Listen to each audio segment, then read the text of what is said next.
To install your Chronoforce Pro web app, you'll need to perform the following steps in your native web browser from your iPhone. It's called Safari. So open up Safari and go to the following website. In this video, we're going to show you how you can take your Murphy's Magic web app and install it on your iPhone home screen. This is how you do it for iOS devices. You'll want to navigate to your web apps link, either by typing it up as I have here. Notice I'm using the Chronoforce Pro app link, but it'll work exactly the same for any other web app you're trying to install. You can either type in the link or you can follow the QR code by just scanning it. Regardless, both of them will take you into your web app. But because we don't want to see the options underneath and the link, you'll want to press on the little square with the arrow facing up. That's the share button. Inside, if you scroll, you'll notice a little button there that says add to home screen with a square and a plus sign. We'll click on that and click add, and that will immediately add the app right on your home screen. So if I click on it, now it'll go into the Chronoforce app or any app that you do this to.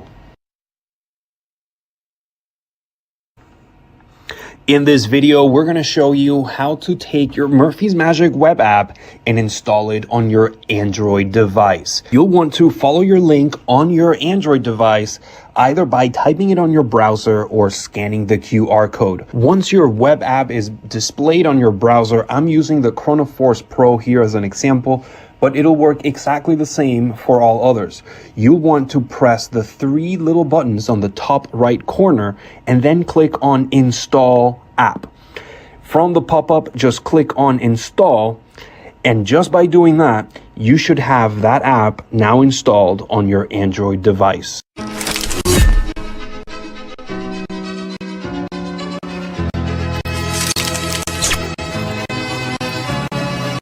Hello everyone, and welcome to Chronoforce Pro by Sami Ali.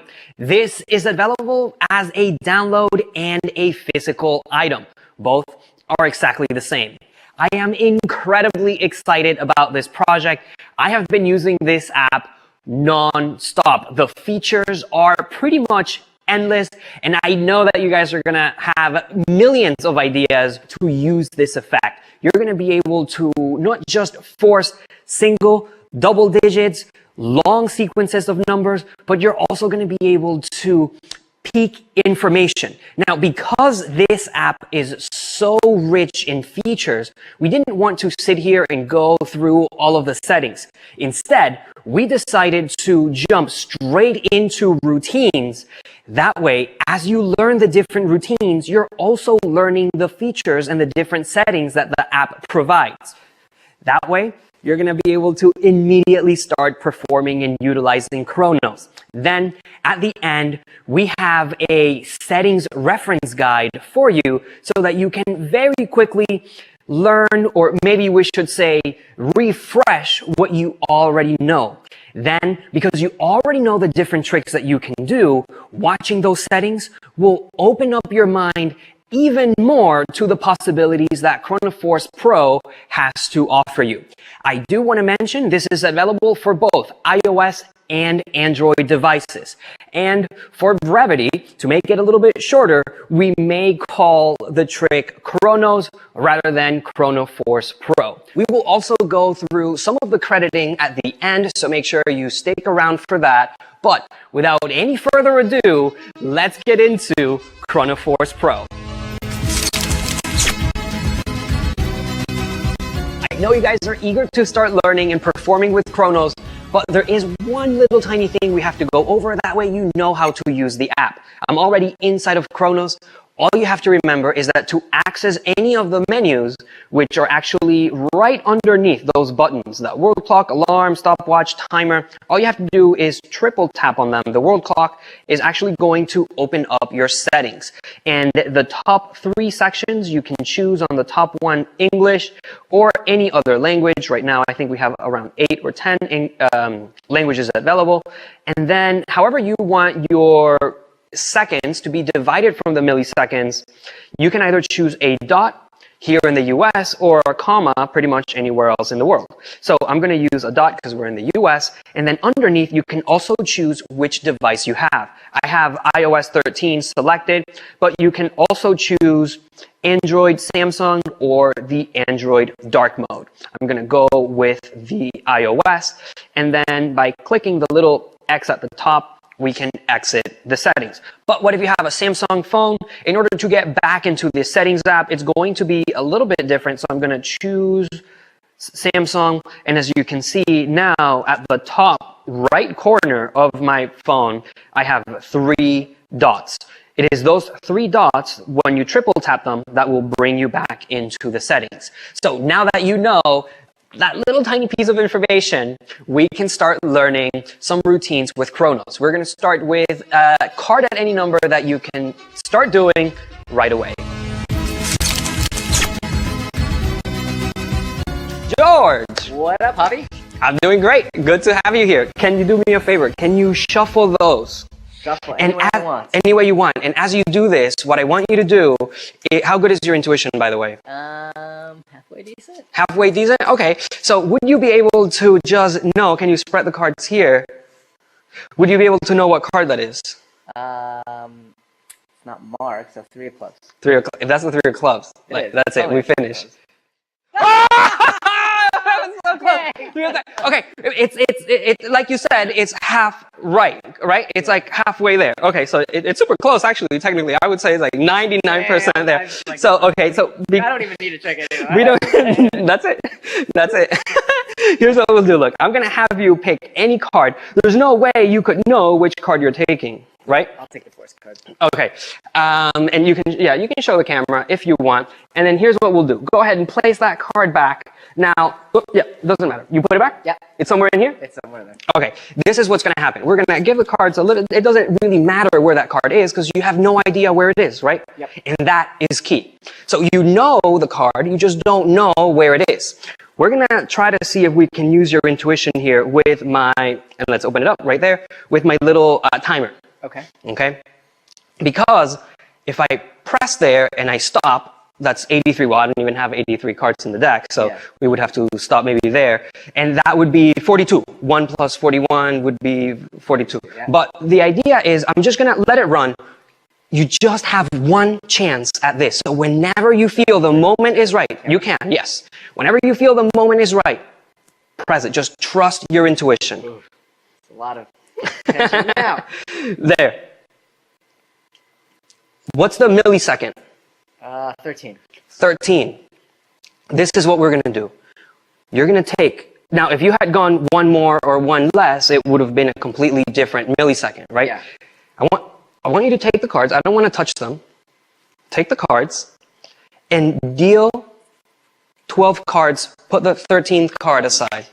3, 4, 5, 6, 7, 8, 9, 10, 11, 12, 13. Put it right here. Had it been, have you clicked it a little bit quicker, one of these would have happened. Is your card here? No. No, a little bit more. One of those would have been it. No. Is your card there? No. What was your card? Ace of spades. Turn it over. How's your intuition? Your intuition is perfect.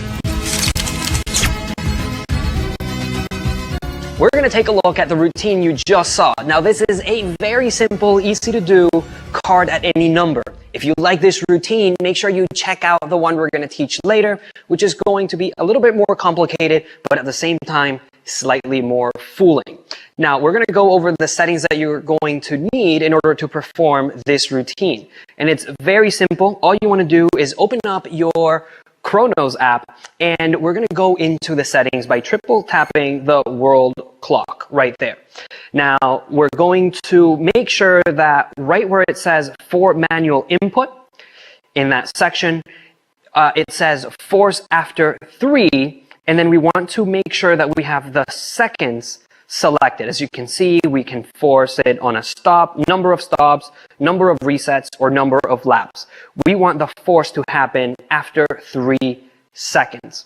Then, right underneath, for manual input total mode, you want to make sure that you have force on stop selected, and then keep force. You'll see what that keep force does in this routine. So we're now going to go back, and in order to access the manual input section of Chronos, you're just going to triple tap the alarm clock. And you'll see that you now have Chronos asking you to input a value. That is technically the number that you're going to be forcing. So in the case of this routine, I chose 13. I'm going to tell you everything that happened in the routine that you just saw, and then I'm going to give you another option in which you can perform this same trick. So notice that I have the 13 on there. If I were to click on total, nothing happens, but that's because I haven't completely inputted the value. As you can see, we actually have to press enter to let Chronos know that we want to use that 13. Once you see the 13 underneath, now Chronos knows that, okay, this is the number that I'm going to be forcing. Then is going to ask you, okay, how do you want me to force that 13? You can force it with the milliseconds, so it doesn't matter what the second actually is. It's always going to force the millisecond to be 13, or you can choose the total, which is what I had selected for this routine. Then I'm going to show you what went wrong and how we can avoid that from happening. The FT technically stands for full total, and that's going to allow you to force the actual seconds and the milliseconds. But I think we're getting a little bit too ahead of ourselves. We're just going to stick with the total, which is the green button right there. So we have 13 total, and now you'll see that immediately it goes back into your stopwatch phase. So once you have this ready, what I like to do is actually turn the phone off, put it in my pocket so that it's ready to go. We're going to leave it on since we're doing a screen recording. And then the card section is incredibly easy to do. You can have your spectators shuffle the cards as much as they want. And when you give them the option to pick a card, what you're actually doing is counting 12 cards. And we're counting 12 because when they put their card back below the 12 cards, it's going to be at position 13. So as we have the spectator pick a card, I'm counting 2, 3, 2, 3, and then 2. And then now I know that I have 12 cards here. I keep a break with my index finger as I continue to spread. Really, I have access to all of those cards right there. They can take any card they want. If they take one from the top section, so now you know that you have 11 cards here, just take another one from the deck, and then it's back to 12, okay? So once you have this ready, you can close it up, and then you start spreading the cards, and you get to your break, so they put their card back. They're actually putting it back at position 13. You continue to spread, and now here you can do a false shuffle if you want, or you can just shuffle the bottom section of the deck, because we know that we're leaving those 13 cards perfectly on top. Then it's as simple as having your spectators press start, and notice that is not really forcing right now 13. Because we chose total mode, what Chronos is going to do, it's going to add the 1 plus the 27, which is seconds plus milliseconds. So this would technically be 28. But because we had the force after 3 seconds selected, all of these numbers are actually happening. So Chronos is not going to force until after 3 seconds, which is what we set on the settings. But if you put any other settings, that's when the force is going to start to take place. In our case, we're going to let it go after the 3 seconds, and you'll see that if I stop it, now if we add 5 plus 8 is going to equal 13. If I do it again, and then I stop it, is going to be 6 plus 7. Once again, it equals 13.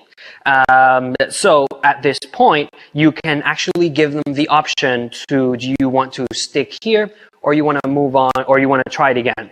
So let's say they want to try it again, and they stop here. Once again, 8 plus 5 equals 13.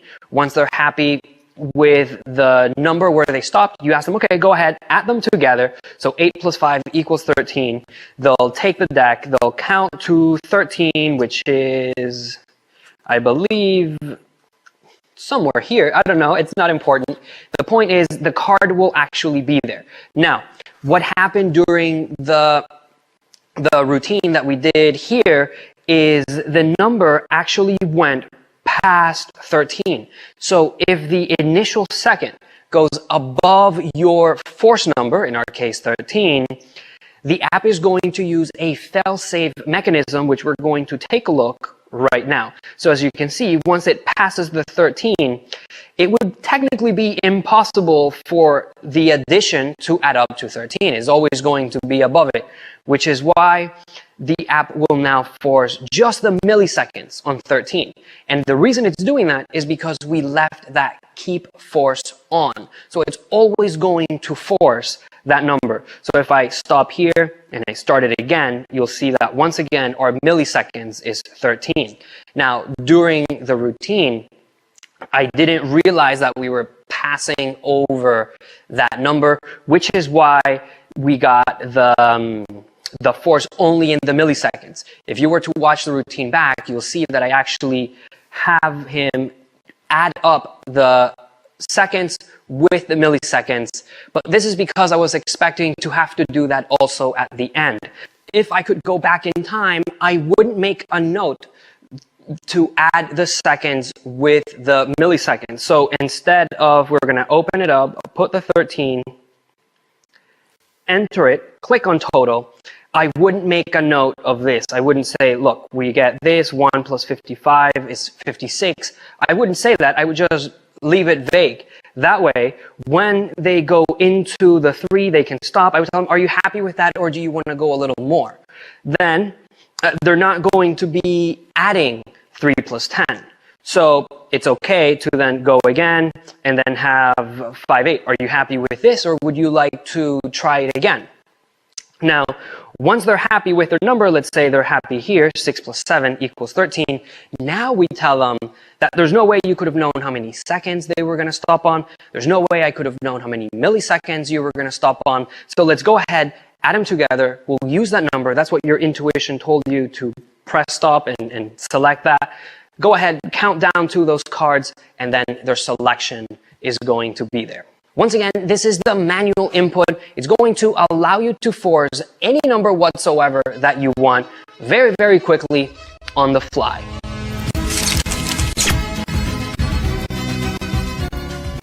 If you wouldn't mind just helping me out for 2 seconds. Do you have the pencil? Yeah.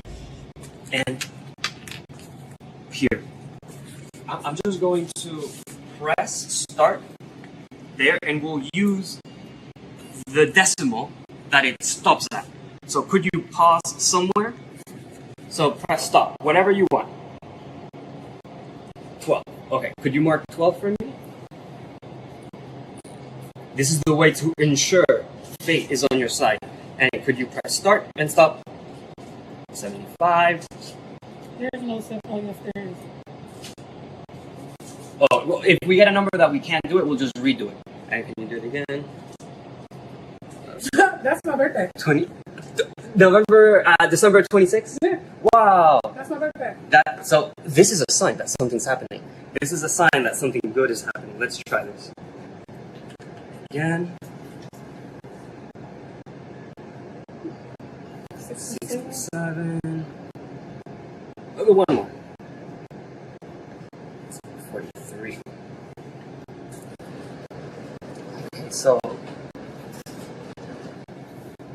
let's see. 12, right? Yeah. 20, 26, 40. No, wait a minute. Wait, are you serious? You did it! You did so. This is Bro, every number. No, you playing. Get up out of here. You playing. This is the one I filmed. Dude. Oh, yeah, exactly the same. Oh, this. So yeah, we need to buy more. Let's get more. Let's get more. Let's get more. Can we get more of these, please? Yeah, I'm about to buy this one too. Yeah, Wait, are you serious? I'll buy 5 more. I'll buy 5 more. So what happened is he just had me pick the numbers based off his phone. So he was running the stop clock, and every one that I picked is the same fucking numbers, bro. Oh. I don't know. It's some kind of game. Are you like a psychic or something? This guy, that's why we need more. I'm Yeah, of course, of course. Hey, bro, that's sick. Look, I didn't see none of these numbers. He just turned these over and it's the same exact numbers. I swear to God.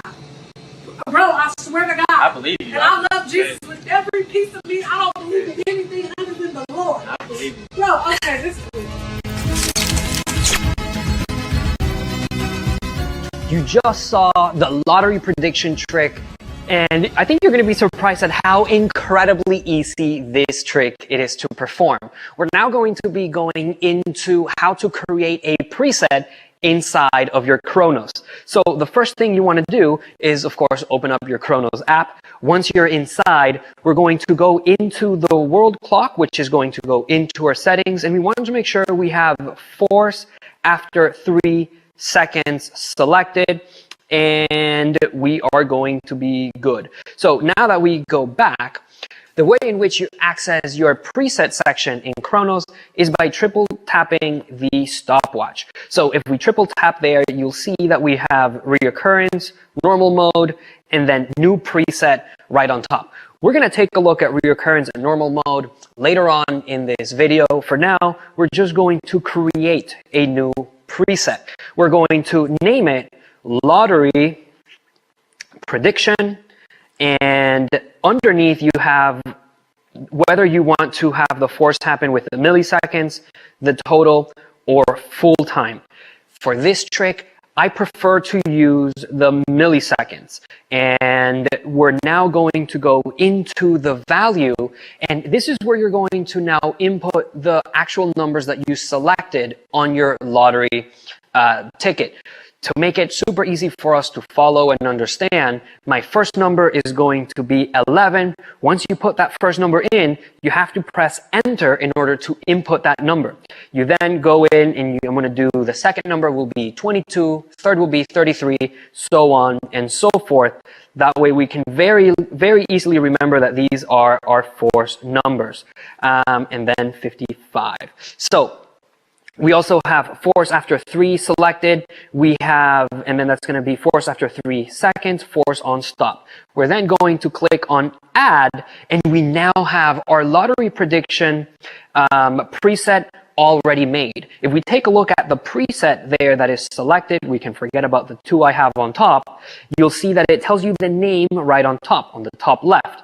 Underneath, it tells you those numbers that it's going to be forcing. That way you can very quickly check to make sure that you're using the correct preset. And then it's telling you it's going to force after 3 seconds, and the force will happen on the stop. As you can see, right in the top right corner, you have MS.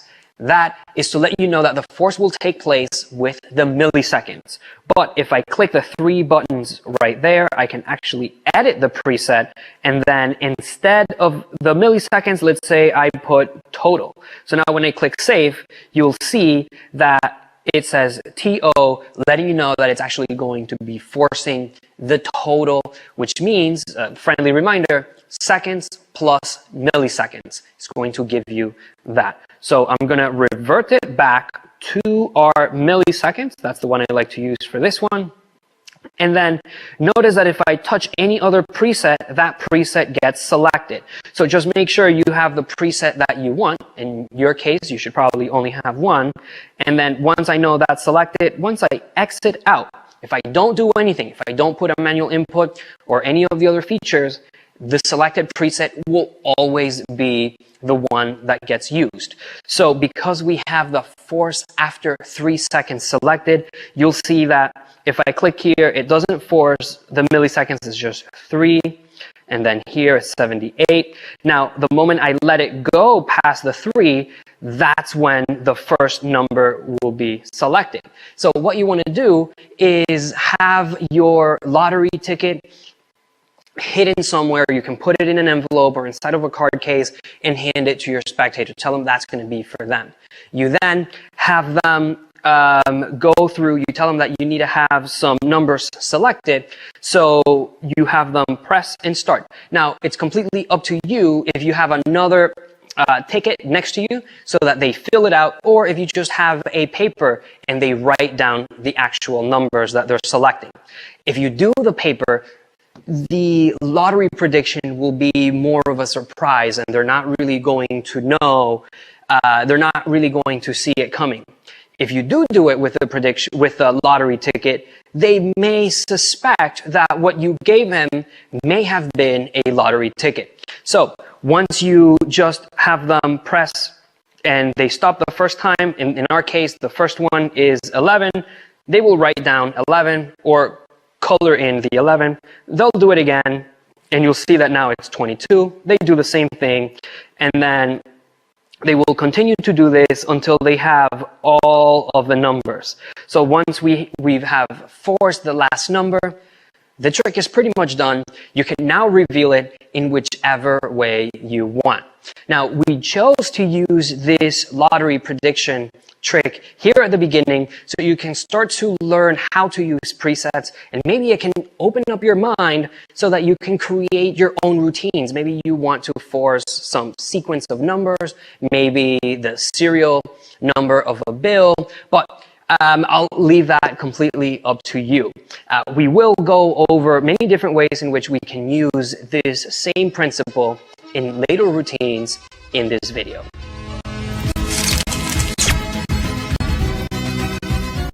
All right, did you want to start with some jumping jacks? Let's start with some jumping jacks. All right, so here's what we're gonna do. We're gonna try to use our intellect for this. And okay, would you please choose any book at all that you want? Any book. I think this one. That one? Yeah. Okay, you don't want it? Okay. No, I mean, because it says staging magic, art of staging magic. So I figured it's appropriate. It is appropriate, especially for what we're going to do. But you know that magicians can force stuff, right? Yeah. Okay, I don't want you to think like I'm somehow breather crimping the book and you're going to open it at a specific spot. I want to make sure that it's completely random. So what we're going to do is I'm going to pull up my, what is that called? The timer or your stopwatch. Every phone has one. And then what I'm going to do is whatever milliseconds, nobody can control milliseconds, right? So if I were to try to stop it at a specific number, it would be incredibly difficult. Yeah. So for instance, right now, you would be turning to page 75. Okay. If we were to stop here, we would be turning to page 58, Yeah. right? So here's what you're going to do. I'm not even going to look where you press stop or what number it is that you have. So go ahead, press stop anywhere you want. I mean, on the, of course, on the timer, and stop it. You did. And go. Boom, you stopped it. Do you have a number? I got a number. Okay, now here's what I want you to do. Remember this number, that's the page that you're gonna go to, okay? Now, you're gonna start it and stop it again, and that new millisecond is gonna tell you your, the line on that page, okay? Okay. And then what is it? I mean, don't tell me. Okay. You got it? Well, it could be that it's really small or it's really big. Okay, so go for another one. Go for another one. No worries. You got it? Yeah. Okay. Now that's going to be the line that you're going to go to. So open up you can close the phone. That way you don't think there's some sort of way that I could know. Turn to the page that you're thinking of. Okay. And this whole time I'm turning around. And then find the line. Basically, what you're doing now is you're finding your page that you randomly selected, and then you're going to count down to the line number, and then read that line, and then find a word that is a difficult word, like a long word that's pretty tough. Okay. Well, you have it? Close the book, Yeah. and think about this. Never gonna get it. I'm never going to get it? Okay, let's do this right. I want you to imagine the meaning of this word. If it's something you can hold, see it in your hand. If it's too big, see it.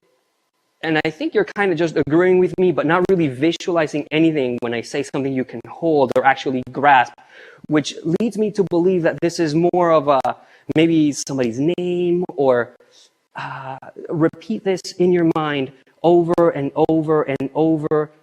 It's kind of like what we're doing now. We're simultaneously thinking of the same thing. Are you thinking of simultaneously? Yeah. And there you go. So this is one way in which you can use Chronos to do a book test. Let's learn how to do that now. I almost picked champagne. I had an out for that, because if you choose champagne, if what I'm saying doesn't make sense, I then go to champagne.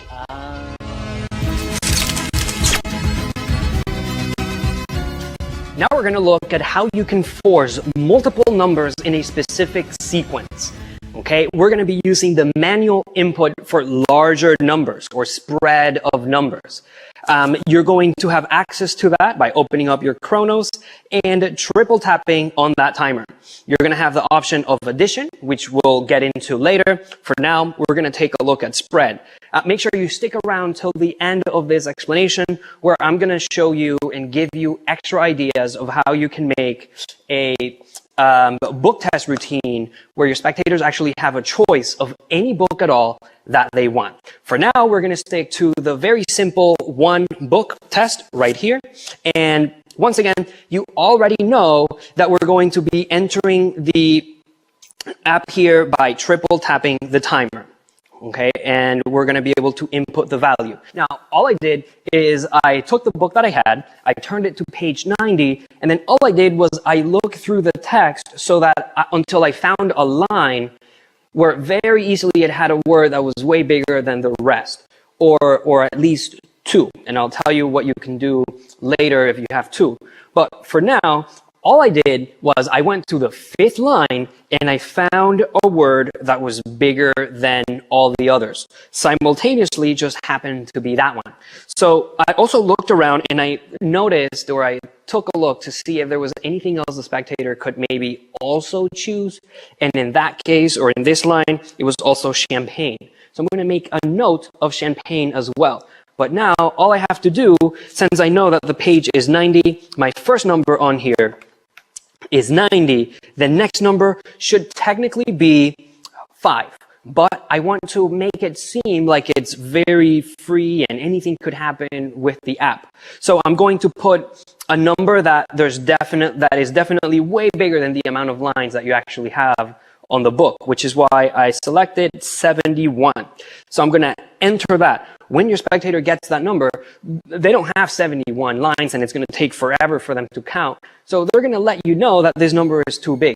You then put in 0, 5, and now we're actually going to be forcing the fifth line on that page. Then we can instruct the spectator to find the biggest word on there to make it a little bit more difficult, and then we can move on to the reveal. Once you have your numbers set, you're going to want to either save it as the milliseconds or save as total. If you have it as total, all that means is that the seconds is going to be added to the milliseconds. Doing this is going to allow you to have a bigger number possibility, because now you can have 99 plus 59. But then you would have to technically be there for a very long time in order for it to reach 59 seconds. For those reasons, I stick to the milliseconds. So save as milliseconds, and it is now set up to do the book test.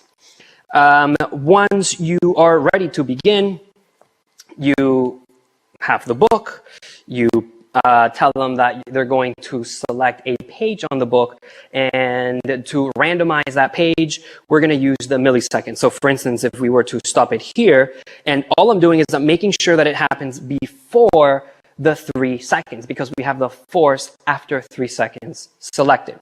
So that is 10. So we would tell them you would technically go to page 10. Here we would go to page 89. But you're actually going to be turning to whatever millisecond, whatever page turns up next. So boom, and there's our force. There's our 90. So now they're going to be turning to page 90. Now it's completely up to you whether you want to turn around or if you want to stay facing them.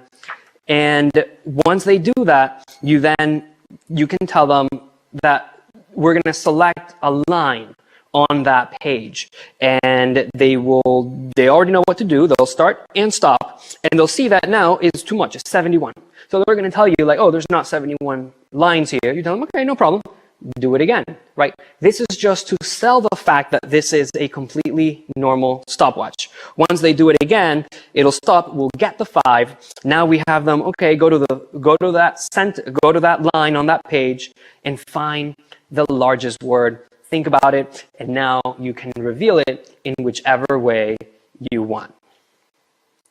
But what if you want to have multiple books, Or what if you always want to have the same exact book so that you can do it over and over again? Because as you saw here, now if we were to reset this, it's technically not going to work anymore. Chronos is going to forget. You see, it's 11. It's not really forcing the numbers that we had selected. So in order for us to have Chronos remember that, we can do another preset. So if we go into the stopwatch by triple tapping, all you have to do is click New Preset. And then one thing I like to do is name it with the title of the book. So in this case, this one's called Foundations. So I would write down Foundations. Another thing that is going to be incredibly helpful is if you actually put the word that you're going to force next to the title of the book. This is going to be really good in a second. You'll see. So in our case, I would write simultaneously. And now I know that that's the word I have to force. So let's say I stop doing this trick for a couple of weeks or a couple of months. Very easily, I open it up and I already know that this is going to set up to force simultaneously. Now, if you remember, there's another word on there that could potentially also be thought by the spectators, and that was champagne. So I'm going to put that one in parentheses. Champagne, there we go.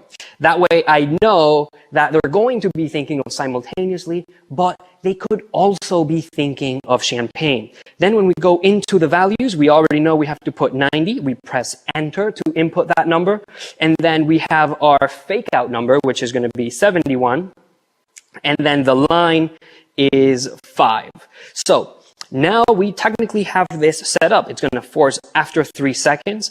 But what if you want to have it have the force happen after 3 stops? That way, they could stop anywhere as long as it happens 3 times. On the 4th time, that's when it's going to force. So I'm just going to select that now so you can see how that works. Once you have this set, you can click add, and you now have this preset, which is letting you know all of the information right there. So if you want to give your spectator more options of different books, you can create as many presets as you want. You can give them the title of the books. In my case, we have Foundation. So I know that's this book, but you could also put The Lord of the Rings, if you like. You could also put Tom Pearson's The Return of Tomorrow. Amazing read. Definite page turner. Love this. So what's going to happen is once you give your spectator the choice of any book at all that they want, all you need to do is just open up the preset that contains the book with all the settings, and it's going to give you the word right there simultaneously. I click it, I go back, and now I know that if they selected this book, it's going to immediately force what I just peeked. So this is a great way to have multiple books offered to your spectators and then have absolutely or pretty much zero memory work. One quick little idea that I can give you, let's say you're at your friend's house and they go to the bathroom, maybe you guys just had Mexican and the bathroom is calling. Now you have all the time in the world to scavenger through their library, make as many presets as you want, and when they come back, you can just tell them, hey, can you just hand me any book at all that you want? And now you have a book test with their own books.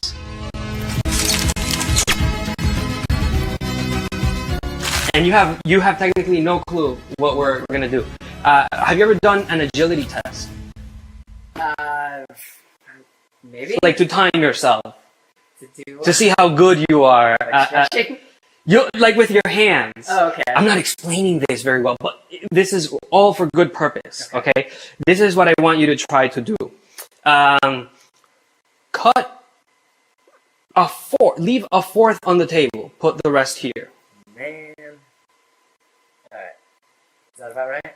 That's That about looks pretty right. Good, actually. That is really good. No, That I is- think that's a little off. you want to try it again? No, Or you're good there? I'm good. You're good there? Okay. Now, cut a third here. A third of this pile. Yeah, whatever you like. It's all good. Okay. And then now if you can cut that one in half. feel like I've just been doing it. Yeah. These are almost all the same size. Okay, I hope I didn't ruin it. Point to a packet, This take it, one. Okay. and look, just shuffle as much as you want. Shuffle as much as I want. Shuffle. Any shuffle will do, huh? Yeah. And by the way, he legit, I do not know what is happening. You want to pick one of those? Sure. That's all good. Which one do you want? I'll take this one. Okay. Shuffle again? Yeah. Yeah. Shuffle. It's all good. Okay. Okay. Now we're ready to begin. I'm gonna use my little stopwatch here, and I'm just gonna time you. Okay. All you have to do is, we're gonna see how long it takes you. You're going to take the top 3 cards. I don't want to move this order because this is what you chose. Take the top 3 cards, put them underneath, Yeah. and then you deal 1 card on top of each pile. Top 3 cards, put them underneath, 1 card on One each at a time, though. One at a time. I need to test your agility. Okay, 1, 2, 3, and then 1 card on each pile. Are you ready? Okay, so it's put it underneath, and the next 3 cards go on. Okay. Yeah, perfect. Okay, yeah, are you ready? Okay. And start. Go. 1, 2, 3. 3, Bah, 1, bah. 2, 3. Put it there. Now do it with this one. 1, 1, 2, 3, Three. and then buff. 1, 2, 3. Yeah. Now do it with this one. Oh man. And then we're gonna see. You're doing amazing. You're doing great. 3, 1, 3.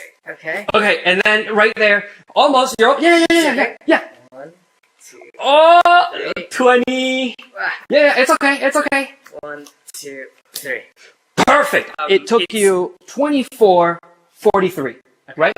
So we have technically 2, 4, 4, 3. That's how long it took you to do this. Yeah. Okay, 24 seconds and 43 milliseconds. Yeah. This is the crazy thing because remember, we shuffled and you chose specifically how you wanted everything to be. Yeah. Turn this card over.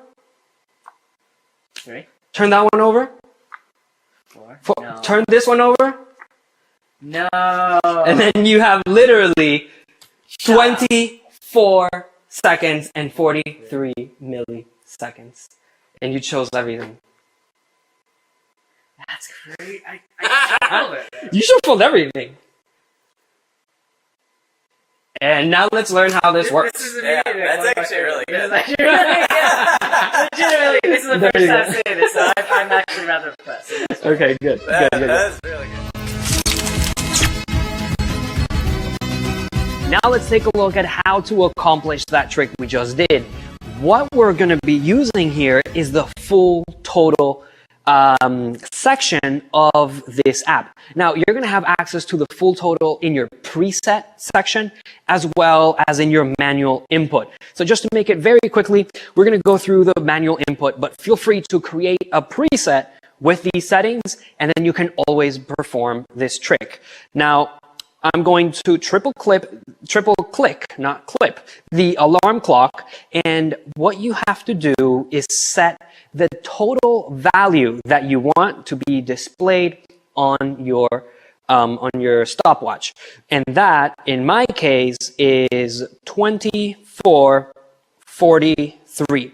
Now, it's important that you don't put a dot or anything in between. If we were to place a dot in between 24 and 43, you would actually get 2 hours and then some milliseconds and seconds. So in order to avoid that, you just want to set the number exactly as you see on the screen, 24, 43, or any 4 other numbers that you want to force in the deck of cards. Once you're done, you click on enter. That way Kronos knows those are the numbers you want to use. And then we're going to click the orange button, FT, that stands for full total. That means the full entire time is going to be forced as 24 seconds and 43 milliseconds. So now that we have that set, we're ready to begin. I want to remind you that if you don't want to have to do this over and over again, you can just create a preset as you may have already learned. So what you need is those force cards to be on top of the deck. Now, here I have the 24 and 43. What's important is that the first number is on top of the deck. That means I'm going to take the 43, that's the last number, place that on top, then the third to last, second to last, so that my first number is on top of the deck. Once you have this, you're now ready to do the trick. All I did at the beginning is I did a riffle shuffle where I just kept the top 4 cards or a bank of cards on top as I shuffled, so my setup does not get disrupted. And then I did a overhand shuffle that retains the top cards. So I still have the 24, 43 on top of the deck. Then I place the deck, we place the deck right in front of our spectator, and we have them just cut a large portion next to it. We then tell them we need a third, and then we cut that in half. Essentially, what we're doing is we're bringing that setup closer to us, which is right here. We can then tell them to pick any packet they want, and notice I'm not giving him this one as an option. So go ahead, pick any packet you want. It's almost like this hand is blocking this one so that it does not get selected. Whichever packet gets picked up, I take this one, and again, I do a false shuffle. I'm actually shuffling the bottom cards, but then I'm bringing that setup back on top, which is right here. Now, I'm going to leave it face up so you can clearly see what happens. Now, because they are face up, I need to just reverse this order so that it follows how you have it in your pack. And now we can continue. So here, again, they pick any packet at all that they want. We take this one. All I did is I took a bunch of cards, in-jog this, shuffle off the bottom, and now when I push up here, I'm just bringing that stack back on top. And again, this is happening as your spectators are also shuffling, so everything gets, it's hidden, well hidden. Now, you can give him the option of taking the other 2, and then you can genuinely shuffle the other packs. Now, once you're ready to begin, this is mostly just an agility test, so you want to time them to see how good they are with their hands. Once you get started, what you want to do is actually phase the timer towards yourself. There shouldn't be that much attention on the timer because it's all about how they're doing this and having fun with this process. You explain that what they need to do is they're going to take a packet and they're going to take 3 cards, 1, 2, 3, to the bottom of that pack. Once they've done that, all they have to do is just deal a card on top of those and place it down. Those are the only instructions you need to give them. If you start telling them that they're going to have to do it with the other packets, it may get a little bit confusing. So we're just going to stick to the most important instructions, which are these. So once you know they understand, you press start on your watch, on your stopwatch, and now they're going to be taking a card, putting it underneath, taking another one, putting it underneath, taking another one, and then they're going to be dealing a card on top of those packets. The moment they put this down, you can now tell them, okay, go ahead and do it with this one too. And this is going to hurry them along, not really having a conscious thought of what's actually happening. Again, they're trying to do this quickly. So 1, 2, 3, and then you have them deal on top of the packets. Once they've done this one, they're already going to know how to deal with the rest of the packets. So again, they go here, 1, 2, 3, and then we deal on top. As you can see, we're just setting this packet up so that when they grab it, they're taking those cards that we just placed on top, they're removing those cards. And then they're going to deal our setup back onto those packets. So once they've done that, again, this is towards yourself. And the reason it's towards yourself is because of this. Check it out. So once it goes past the 3, if I were to just stop right here, you'll see that it'll jump to 23:43. Or 24:43, I should say. And for those reasons, you want to keep the watch, the stopwatch to yourself. You're not trying to hide it. Again, this is not like something hidden. it's just not important. So the focus is here. This is just to see how quickly they did it. Little do they know that that's actually the secret. But once you're in this situation, again, everything will be face down, you can recap everything that's happened. You can tell them, now, remember, you chose exactly where to cut all those packets. All the cards were shuffled. You did absolutely everything. Turn that card over, turn this card over, turn everything over. Now, in the performance, we actually did it in reverse so that you would see it really pretty on the screen. So I actually had the 24, 43 this way. But if you're actually performing to your spectator next to you, it would show up this way so they can actually read 24, 43. And as you can see, this is incredibly easy to do. Now, this is the time that Sami Ali likes to use.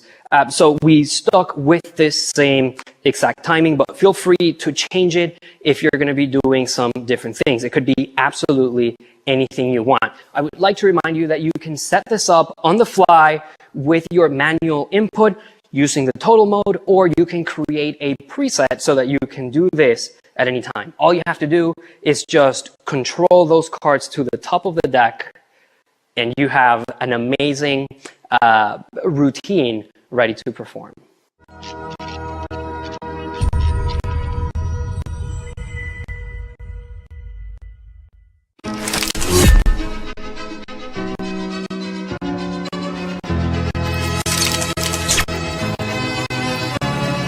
All right, so we're ready for the next one. Now we just have one. No, that's good, that's good. So we just have one spectator, okay? Usually this is done with 5 or 4 spectators. So because I don't want to have you thinking and remembering everything, you'll just write it down. Cool. And then this will serve as the mind of 4 or 5 people.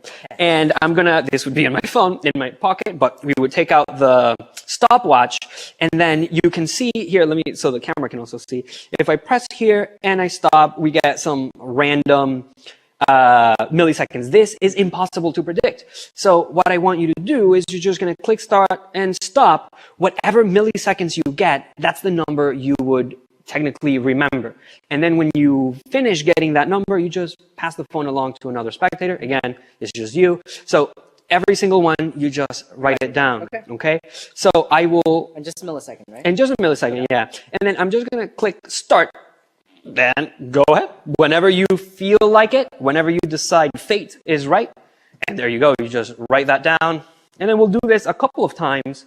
That way we have a couple of spectators thinking of a random number. Now remember, you wouldn't really be seeing this because it would just be happening inside of their minds.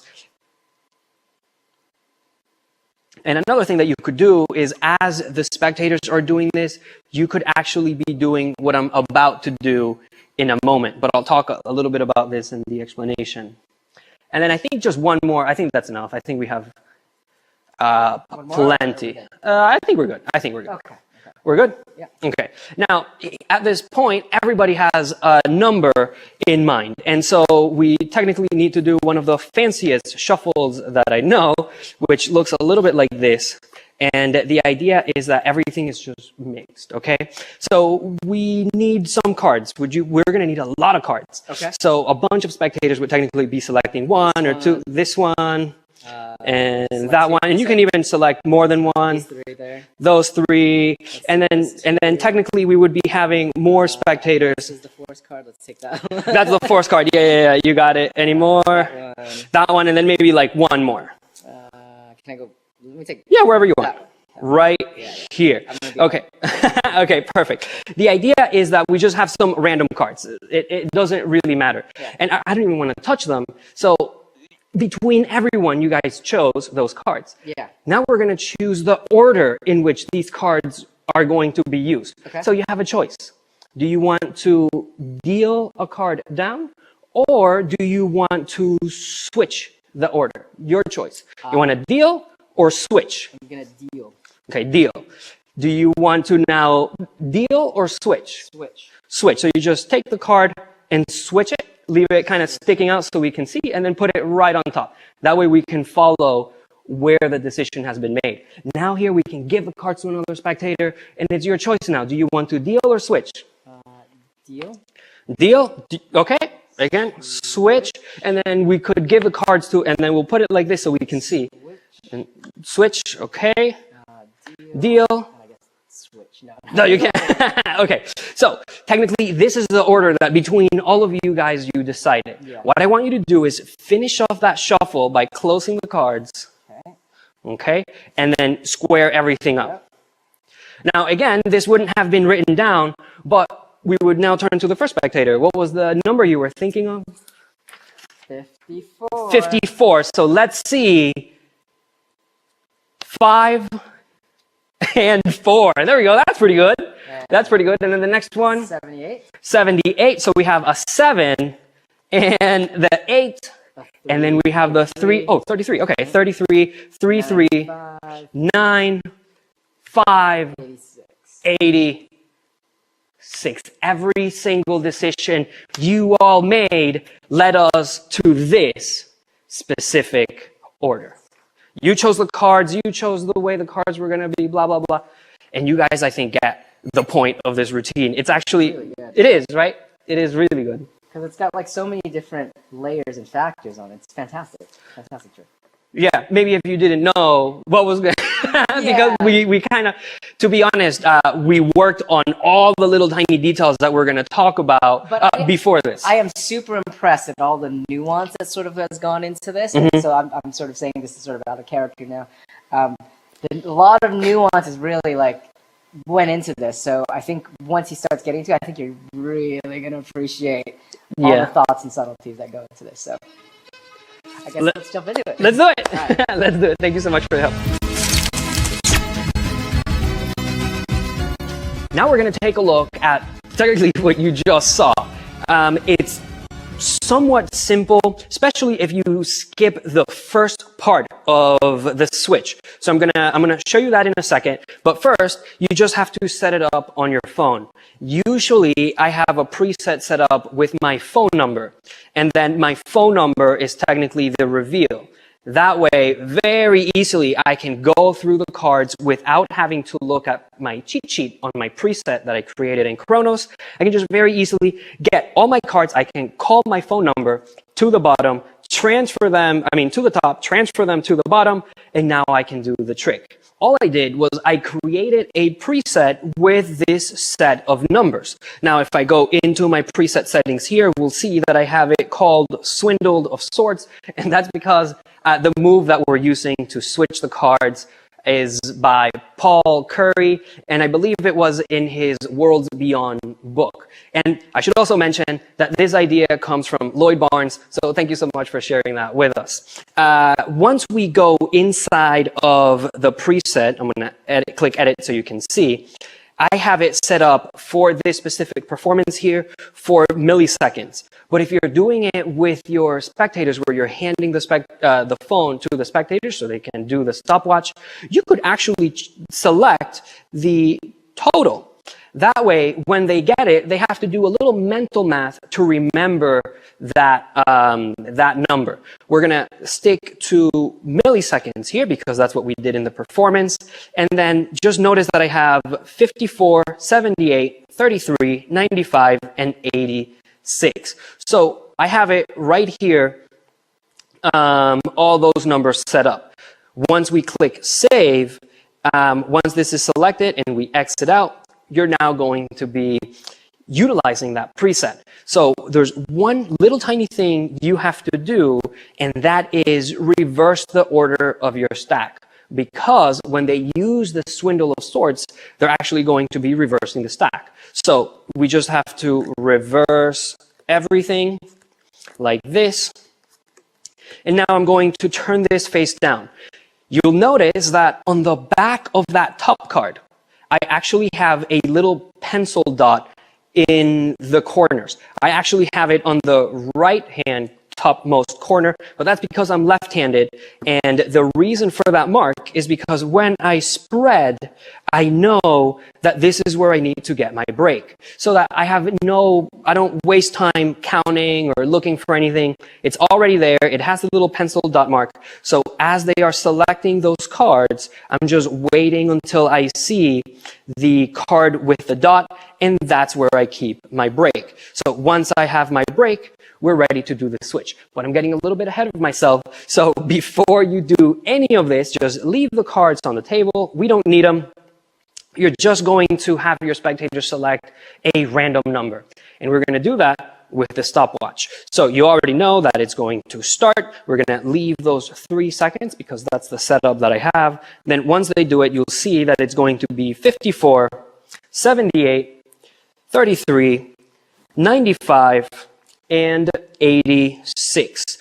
All of your spectators are now going to be thinking of all of those numbers. You can get rid of the phone. From this moment on, if you just consider those moments as randomly selected, they may forget how the numbers were generated, and it'll feel to them more like they were just random.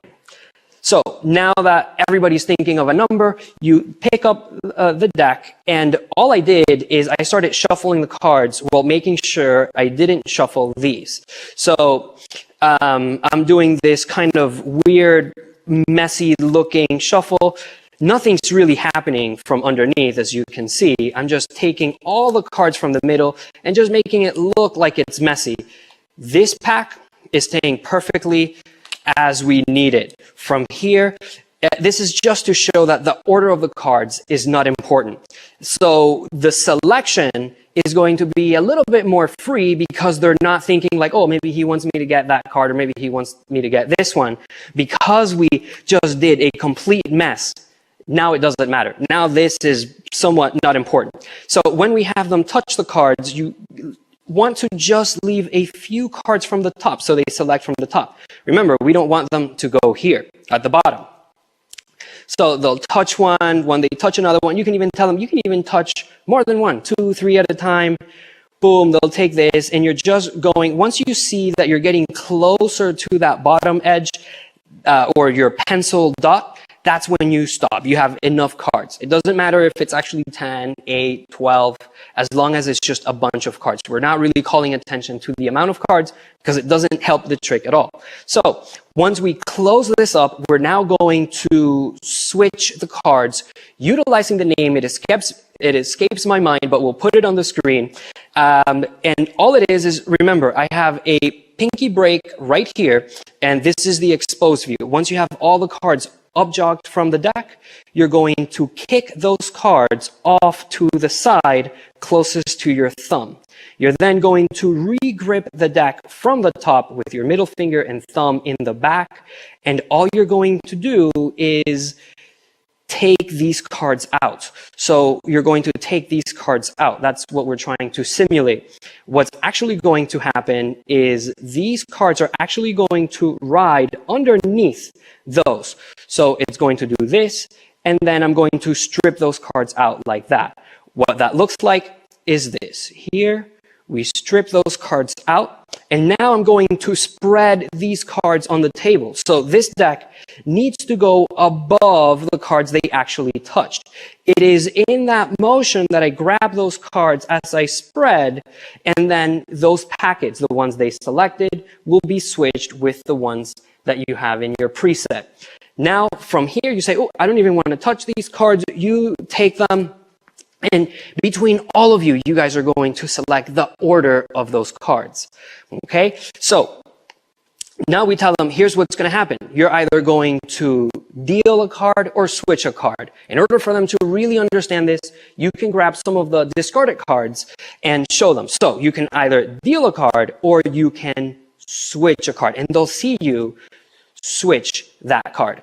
Now, once let's say they deal and then they switch, what you want to do is make sure you leave the card out-jogged so that when it gets placed down, it's almost like a memory that the card was switched or a decision took place right here. And then that's going to set us up for a shuffle at the end as well. So then you can tell them, okay, do you want to deal or switch? Deal. Do you want to deal or switch? Oh, I'll switch. Okay, so they switch. Once again, we do this. Let's say they switch again. We do that. And then they deal, and then they deal. Now here, it's a very clear picture of what took place. They can see when the decision took place and the order that they selected. Let's go into a little bit more detail into that swindle of swords. As you can see here, I have separated the cards from king to ace so you can very easily follow the order. What is actually happening is the order is just being reversed. Nothing is actually mixing. So you'll see that if I deal, we have 1 or ace down here. Now, if I were to deal the 2 would be on top of the 1. But watch what happens when I switch them. So when I switch them, the 2 is still on top of the ace. What's really happening is the switch is as if you were dealing 2 cards. So if I deal is 1 card, or if I deal 1 is 4, if I deal 2 is 5. If I do the switch, we're switching, but then we're putting both cards at the same time, so the same thing is happening. The 4 comes down, then the 5. And it doesn't matter whether I deal or whether I switch. It's always going to be in the same order. We then are going to use a technique from Juan Tamariz, which is almost, there is no shuffle happening here, right? But by telling them, go ahead and finish off that shuffle, it creates the illusion or the feeling that more mixing and more shuffling took place than it actually did. We just really reversed the order of the cards if you truly think about it. So they're going to push that. We tell them here, I don't want to move any of the order of those cards, close them up. And what was the number you were thinking of?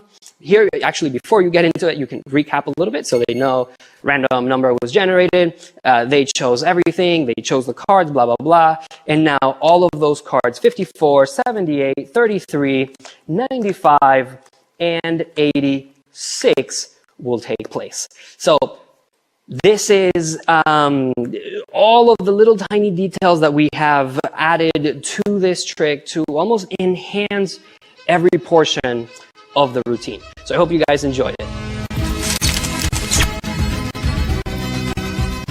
If both of you do everything the way it should be, you should have something that is absolutely unbelievable.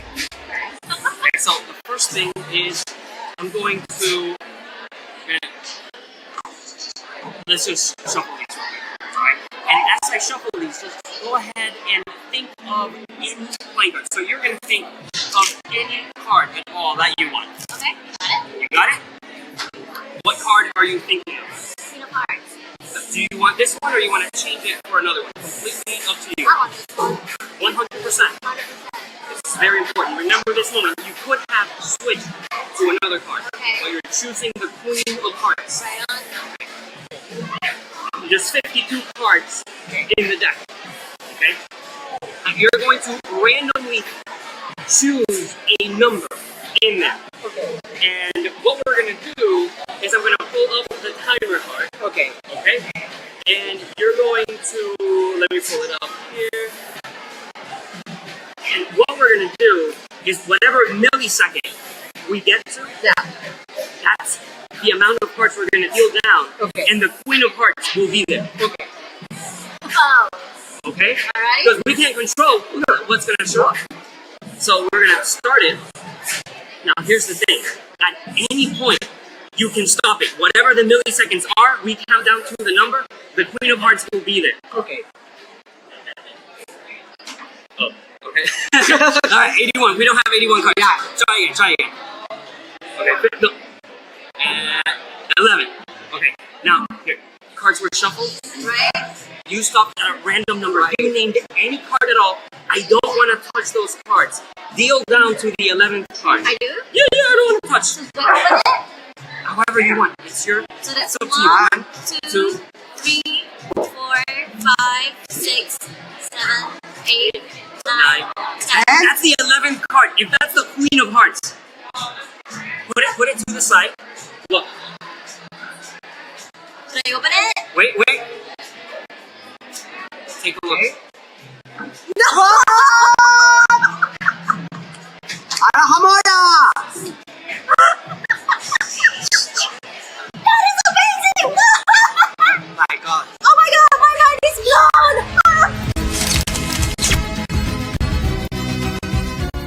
So as you can see, we're actually building upon the routine you've already learned, and we're creating this preset so that it's ready to go for us whenever we want. Instead of using 13, and again, remember, I only did that because I wanted the dealing and the counting and everything to be quickly here for the instructions. For you, 18, I think it's a pretty good number to do. Now, I'm going to show you the way in which I actually performed it in the video. And for that, you either need a crib, which I'm going to tell you one right now that you can do, or you just need to have it memorized. But in order to have the crib, just go on Google, search for whatever stack you have, and take a screenshot of that and set it as your screen saver on your phone, so that whenever on your lock screen, so that whenever you open it up, you can very quickly find the card that they named, and now you know the number. Because what we're actually doing is we're going to input the location of the card from whatever card they named, and we're going to be doing that in the timer by triple clicking it 3 times. We're going to have the spread. Okay, and we click on the value, and again, we're going to choose any number at all that you want above 52, because we want to get the spectators to tell us, I can't count 52. That will sell the fact that this is a real stopwatch. So we're going to put anything above that. We'll do 82, enter. We'll then do 61, let's say, enter. And this is how I like to have the phone set up in my pocket. So once I'm ready to perform this trick, this is how I actually have it. That way, when I pull it up, I already know the number, but if you don't know the number from the card that they have named, just look at your phone screen, the screenshot you took. It's going to tell you the location of that card, and then you just input it there. For the sake of the explanation, King of Clubs is 18, so we're going to go 18 if your spectator names the King of Clubs. So once you have that, just remember, click enter. This is the most important part. Click enter. That way Kronos knows that you're using the 18 as well. And then you have the choice of either saving it as a total or the milliseconds. I like using the milliseconds, so I'm going to go with that. Now, because we have the force after 3 seconds, we're going to have this go past the 3 seconds in order for us to get that first number, 82. So what would happen is you have your spectator, go ahead, name any card. As they are naming the card, you could be playing with the deck, doing any sort of false shuffle that you want. Just make sure you don't destroy the order of your stack. Then you just leave that there. Your spectator is going to give you that card, King of Clubs. You put it in. We start on this. And what we tell them is whatever number millisecond we get, we're going to count down that many cards, and your card is going to be there. Of course, there's not 82 cards in the deck, so they're going to have to do it one more time. You tell them, okay, well, we don't have 82 cards in the deck. Go ahead, let's try it again, and then they'll stop it there. 61. Okay, a little bit better, but still, I don't have 61 cards in the deck, so let's try it again. They'll go again, and now the 18 will hit. So because this is the first number that we can actually count to, you can now give the cards to a spectator. You don't have to touch them. They will count down to the 18th card, and the card will be there. And I think this is an incredibly to the punch, straightforward, powerful, any card at any number that if you have a stacked deck on you, or even if you want to do it with a shuffle deck, you can do it. You know that we've been doing tricks, right? What if we break it up, we just play a little game? I like it. And not only that, it's not just a game, it's a game where you can win money. Oh, I even like money. You even like money? Okay, do you want to go for the 1 or the 5? Ooh, my choice, 5, of course. 5? Okay, Yeah. 5. It's like Now, some magic already. so here's the deal. Frank. Okay, He said he was Frank. Frank. Frank. French. So you actually have the possibility of winning this Lincoln. Okay. It's what for do I you. do? All you need to do, actually, you tell me. Pick a number from 00 to 99. Your choice. 50? 50. All you have to do is pause on 50 milliseconds. Ooh. So pretty tough. I'm gonna give you 4 chances. 4 chances. If you click lap, we can see all of your choices that you've made because it's going to keep track of So it. just Okay? hit the start and then lap whenever. Yeah. So look, yeah, I'll put it there. It's already started. Whenever you think those milliseconds are going to be 50, you just hit lap. And then if you get 50, that 5 is yours. Okay, that was 95. No. That was 95. Let's try it again. 47. 47. So that was super close. You were 3 away. You're getting really close. That's 58. And then last chance, you get 50. That 5 is yours. Ah! It's mine. It's mine. But it's okay. Let's stop it. You got 47, 58. If we take the mean, I think if we were to take the mean of all of them, it would actually be pretty close to that 50. Yeah, Um, that'd be pretty close. oh, wow. But you know what's actually really crazy? Like the first time you stopped it was here, lap 1. You see that? What's the millisecond you got there? 95. No, look at the serial number. 95 right there. 95. Check out the next one. 7. 47. This is like 58. 1 and 100. 9. This is like even more impossible. You know what? I think you deserve it. I think you deserve it. Oh yeah, we going. Now, I said it was going to be a game, right? But it was actually a magic trick. Do you want to tip me? Dang it. No, just kidding. You can have it. This is an amazing, well, I don't know if I should call it a trick because it's more like a game. You may have noticed that in the performance, I actually gave him the option to choose any number at all that he wanted. And that is because of the way that normal stopwatches tend to work, or at least on the phone, is they don't really stop on the number or the laps. What they're actually giving you is how much time it took from the previous lap.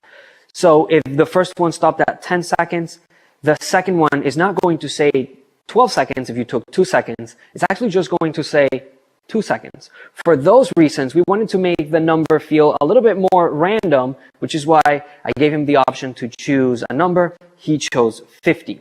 Now, in actuality, what we would like to have is 4 spectators, and each of them will get a chance to win the money.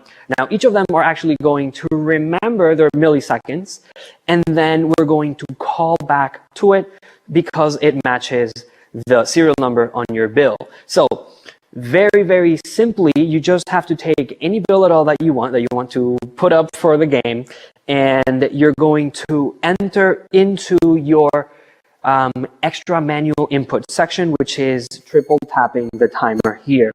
Now we're going to use the spread, and all you have to do is input the numbers. For instance, I see here 95, enter, and then we'll do 47, and then enter, and then the next number is 58.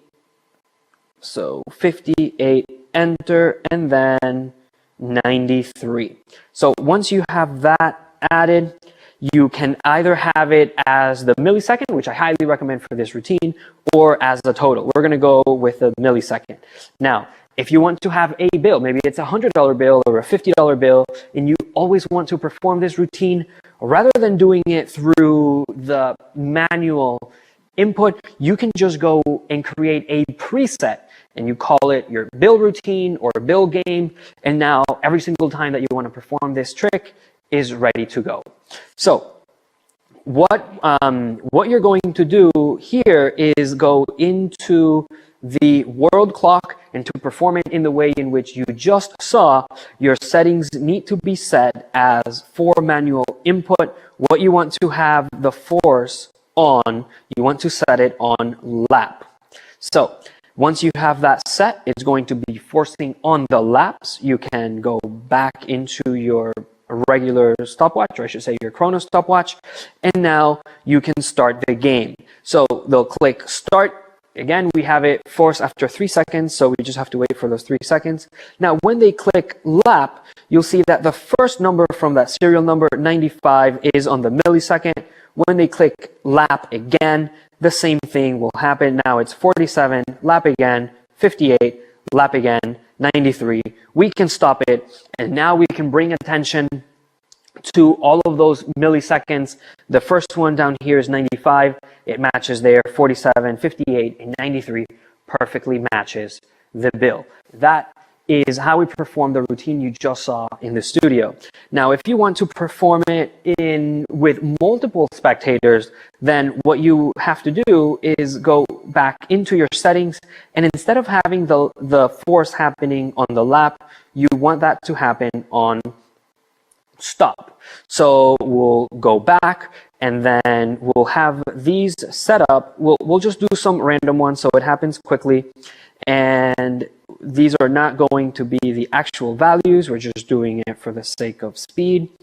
And right there. So now when we go back, what would happen is you start off saying, we're going to play a little game where one of you can actually win this bill. It could be any denomination you want. You set it down, and now you tell them that all they have to do is stop on the milliseconds 0, 0. If anybody's able to stop on 0, 0, they will instantly win the bill. So the game starts. Now, you know that they're never going to hit that because we're actually forcing those milliseconds. So the first spectator, you turn it on. Once you know that the force is going to take place, you can then have them tell them to stop. So when they stop, the first force number will show up. So that's going to be 13. Now, we don't really want to have them write it down. So we're just going to ask them to remember it. And one easy way to ask them to remember it is just to talk about either how close, how far away, how good, or how bad they were from actually winning the game. So you tell them, oh, you got 13. That was actually really close. It's almost like 10 away, just 3 more. So you got 13. That's very good. That's very good. So we're just saying 13 a bunch of times so that they can remember that number. You can then hand the phone to another one. You tell them once again, you just got to make sure that those milliseconds stop on 0, 0. When they stop it, you're actually going to get your second force. Again, talk about the 60 here so that that spectator can remember that number. If you're a little worried that they may not remember it, just tell them to remember it. You can just very easily ask them, please remember where you stopped at. Maybe because you're going to do something with that later, or maybe the person that got the closest is going to get a prize. Who knows? Completely up to you. Now we'll move on to the third spectator. They will do the same thing. Again, that's going to be the third force number. We'll do it to the fourth. And now every single one of your spectators is going to have a millisecond that they stopped at. None of them won the bill. So now you tell them, well, I guess the bill is mine. But what I actually find really interesting is, what was the milliseconds that you stopped at? Asking your first spectator. They're going to tell you the first 2 digits of the serial number, 95. Wow, it matches perfectly. And then you continue to do that with all 4 spectators and prove that they were able to stop the milliseconds on the exact same serial number. As a little fun note, I would like to mention that the possibilities for this is, I believe, 1 in 100 million. If we were to add up 100 times 100 times 100 times 100, the possibilities of this actually taking place are absolutely astronomical. So feel free to inject this information into your routine.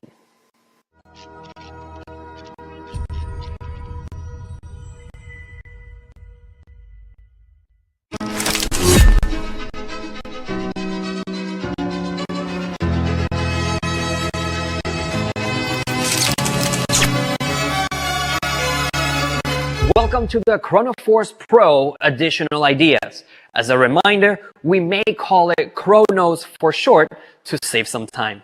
In this section, we're going to go over multiple ways in which you can use Chronos, because you should probably already have a little understanding of how Chronos works.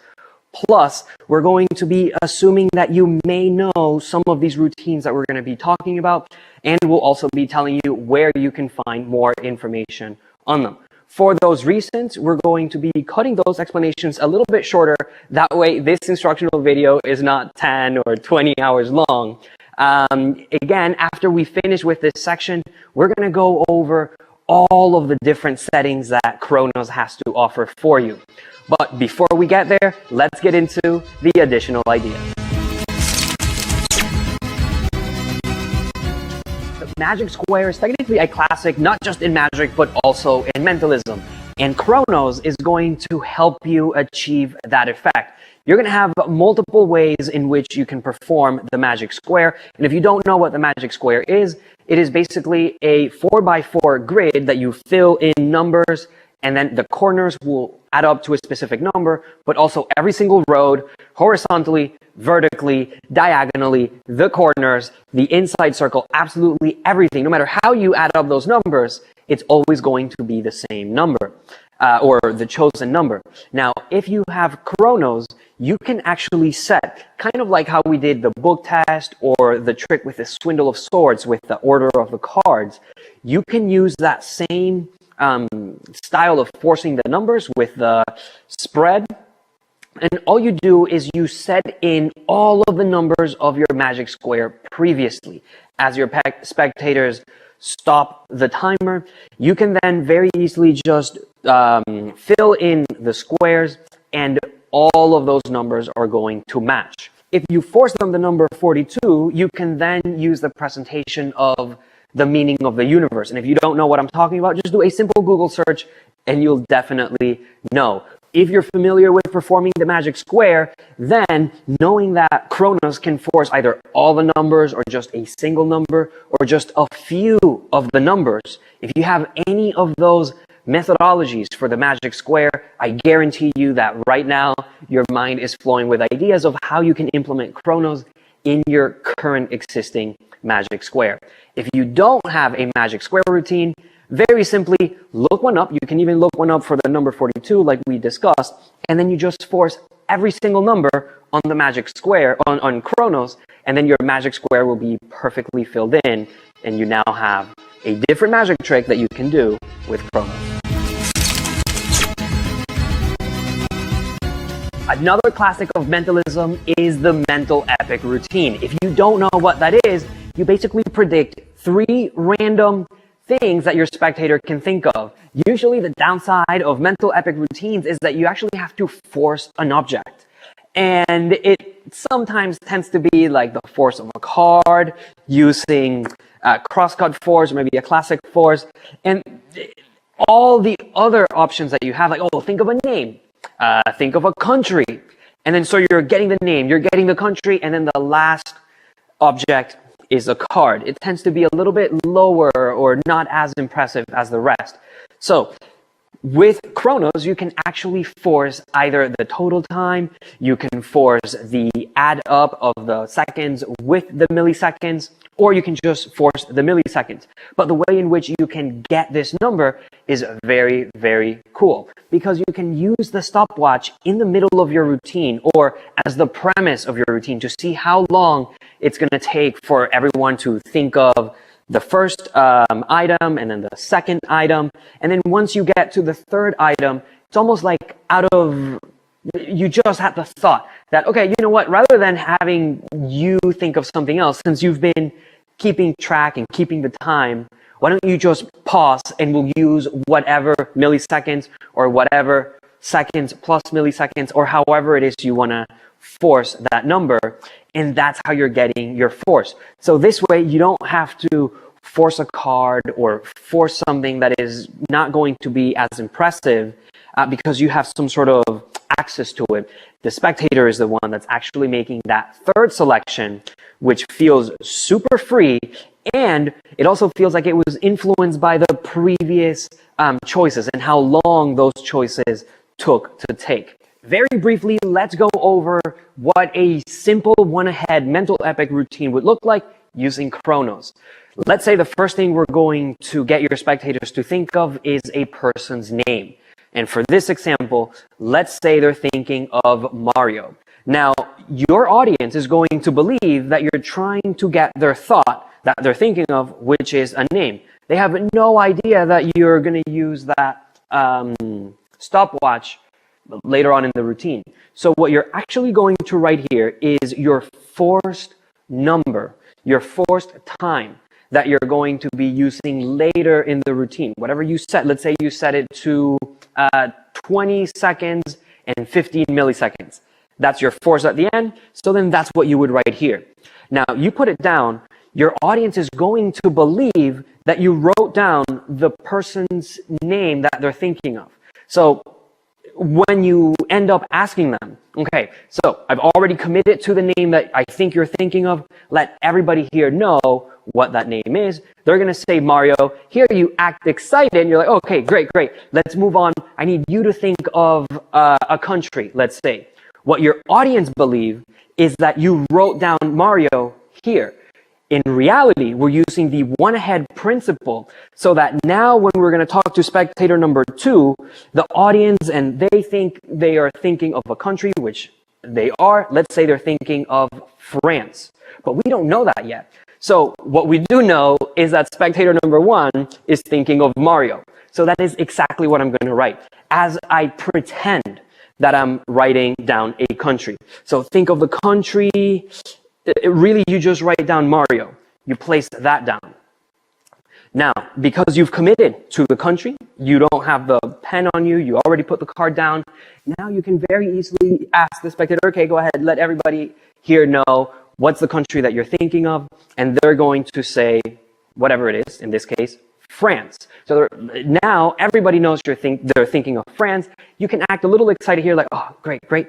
And then you'll move on. And I want you to think of, you know what? You've been helping us keeping track of the time. Why don't you just press stop at any time at all that you want, and we'll use the milliseconds. But before you do, let me, boom, you pretend to write here the milliseconds that you think they're going to stop on. In reality, you're actually writing France, or whatever the second spectator told you. So if you now keep track of what's going on, you have the first time that they even haven't pressed stop on the table, plus the name, plus the country. So now when your spectator decides to press stop, you ask them, what was the time that you stopped on? Of course, we know that we're using Kronos to force it. And now when we turn over all of these cards, every single piece of information that the spectator thought of and you wrote down before they said it out loud is going to be printed on those cards. If you have been following along with this example, you'll see that we have one card on top of each other. All you really have to do in order for them to be in the right order, because right now we have name, country, and time, or at least that's what they think. In reality, we have time, name, and country. So in order to make it fit the way it needs to be, we just need to take that bottom or the first card and place it last. Everything else should now fit once we turn it over. And then you'll have everything in order. But in reality, you don't really have to. All you could do is just pick up the cards and mix them in your hand as you're looking at them. And that's going to fly by just as well. We're now going to take a look at how you can use Kronos to enhance a little bit your Korodsuke routine by Max Maven, which, by the way, he's recently passed, so may he rest in peace. This is an amazing routine. If you're not familiar with it, what basically happens is you have a couple, let's say, white balls in a bag and only a single black one. Your spectators randomly grab a ball and you're able to tell who has the black ball hidden in their hand. So what you could do is you could actually predict the time it took you to either find the ball or just a specific black ball. And I'm going to show you different ways in which you can use a brand new setting we haven't taken a look at until this moment. So in order to gain access of this setting, what we're going to do is we're going to triple click the world clock to go into our settings. We're going to navigate all the way down where you'll see for manual input total mode. And then right underneath, we have force on. I have lap selected. And then I have the keep force and change others on lap tap. This is going to be incredibly easy to understand once we do the routine. So we're going to open it up here. And now when we start, what you could do is you could give the phone to one of your spectators so that they are going to time how long it takes you to sense or get a feeling for each one of your spectators. Let's say you have 5 spectators. So every time you move on to another spectator, whoever's in charge of the phone, all they need to do is press the lap button.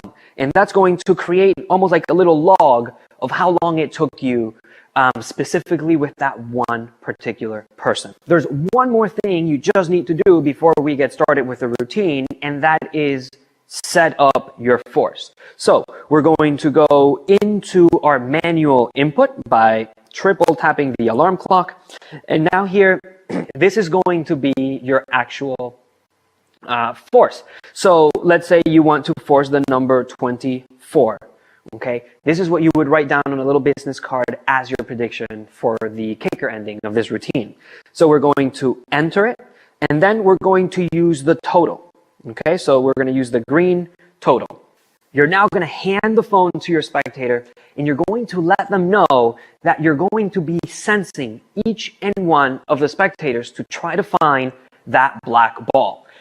Every time you move from one spectator to another, they are to keep track of that amount of time, and the easiest way to do that is by just pressing lap. And then your stopwatch is going to actually mark each one of your spectators. Let me show you exactly what it looks like, and you're going to start. Just remember that you let the time that you have set up pass so that the forcing can begin. So now you get the sense of your first spectator. Once you move on to the next, you can remind them, okay, make sure you press lap. They'll press lap. And then right underneath, you'll see that it says 13 seconds and 11 milliseconds. That technically adds up to 24. Now, your spectators don't know this, so there's no reason to bring attention to it whatsoever. You're then, after you get through your second spectator, you press lap. And now we have 19 seconds and 5, which if we add 19 plus 5 is 24. We'll do it again real quick here. 7 plus 17 is 24. We'll do it one more time. Now we have 420, and then we just need to do it one more time if we have 5 spectators, and we get 13, 11. Now we're going to pause, and I'm actually glad this happened, because if we're using this setting here, there is a possibility that if you take the same amount of seconds, then the milliseconds are going to have to match as well, because they have to add up to the total that you have set. So 13 plus 11 is going to be 24. Now, they don't know that we're going to be using those numbers at all whatsoever. Here you have a choice of either revealing the person's who has the black ball, or you could actually come over, and because you now know which spectator has the ball, all you have to do is press on the lap that has the number of the spectator who has the black ball. So let's say in this case is spectator number 4.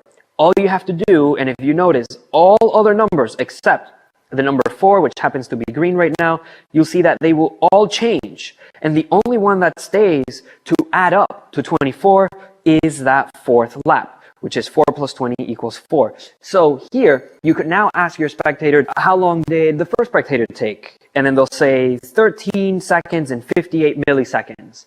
Now you ask them, and if we were to add up that, how much would it be? It's going to be 71, which is a random number. And then they can do that with even all other numbers. Now, the 4th one is the one we actually care about, because that's the one that we predicted later. So once you reveal the black ball, you can then, as a kicker ending, reveal that you also knew how long it was going to take you to find that ball from your prediction. But what if you don't want all of the other numbers to change except for the chosen one? What if you want to do the opposite? It's very simple. We'll go back into the settings by triple tapping the world clock. We'll scroll down, and now we're going to turn on tap on lap to force. So we're going to just press that, and you'll see that your settings change, and that's because those features are not available in this tap on lap to force. So now when we go back, we can triple tap the alarm clock. We'll set once again the 24 we'll enter, and we'll use the total. So now you'll see that when we start here, everything is exactly the same, but now when we click on lap, it's actually the time. So you'll see that it's 4:57. It does not add up to 24, and we'll do that 5 times like this, so you can see exactly what happens. So we'll stop it, and now here you can see that these are the actual times that it took. And whichever one you want to force, once again, all you have to do is just tap on the lap, and let's say in this case, once again, let's do 4 to keep it consistent. We'll tap on 4 and just watch how it changes to our force time. So now it is 1 plus 23 equals 24. So whether you want to have all of them change except the 1, or if you want to have the actual times and then change the one that you need to after you have the information, you have all of those options available for you. Now, we're explaining this feature in the context of the Koretsuka routine so you can very easily understand it. But by no means is this the only way in which you can use these features. I'm sure by now your mind is racing with ideas of how else you can implement these great features that Khronos has to offer. This project is full with classics and how they can be applied to Khronos. In this case, we're going to talk about the add a number. So Khronos can actually function as an add a number pad. If you're not familiar with this, you basically have a notepad and you hand it to your spectators and they all write down a specific number, whatever number they want. At the end, you take all of the numbers that your spectators have selected, you have somebody add them up, and you can actually predict the sum of all of those numbers. So Khronos is going to allow you to do just that, and incredibly fast and easy. All you have to do is go into your timer here. So we triple click that and we're going to go into our extra manual input settings where you can find the spread. And in this case, we're going to be using the addition. So I'm going to click on addition. This mode is going to allow you to force numbers up to 900. So you could also even use this if you want to force, let's say, a page on a big book like the Bible. I don't know. So let's say that the number we're trying to force is, to make it super easy, 345. So we're going to do 3, 4, 5. And the beauty of it is that when you click enter, it's now going to have some numbers underneath. These numbers is the amount of spectators that you're going to use. So if you want to use 4 spectators, you're going to click on 4. If you want to use 6 spectators, you click on 6. And what Khronos is going to do is it's actually going to divide the 345 into that many spectators so that you can force those numbers to those amount of spectators. And when you add those totals together, you're going to get whatever number you input it there. In our case, 345. So I'm going to click on 4. And as you can see, Khronos automatically does all of the work for us. We have now 93, 89, 70, and another 93. So if you want to save it as milliseconds, you can do that. Or if you want to save it as total, you can do that as well. To make it super simple, we're going to go with the milliseconds. So here, once again, you'll see that now when we start it, and we go past the 3 seconds, remember that's what I have it set up as, we'll stop, we're going to get our first number, 93. So if we were to add 93 to 89 plus 70 plus should be another 93, when you add all those 4 numbers together, you're going to get your first number, 345, allowing you to use Khronos as an add a number pad.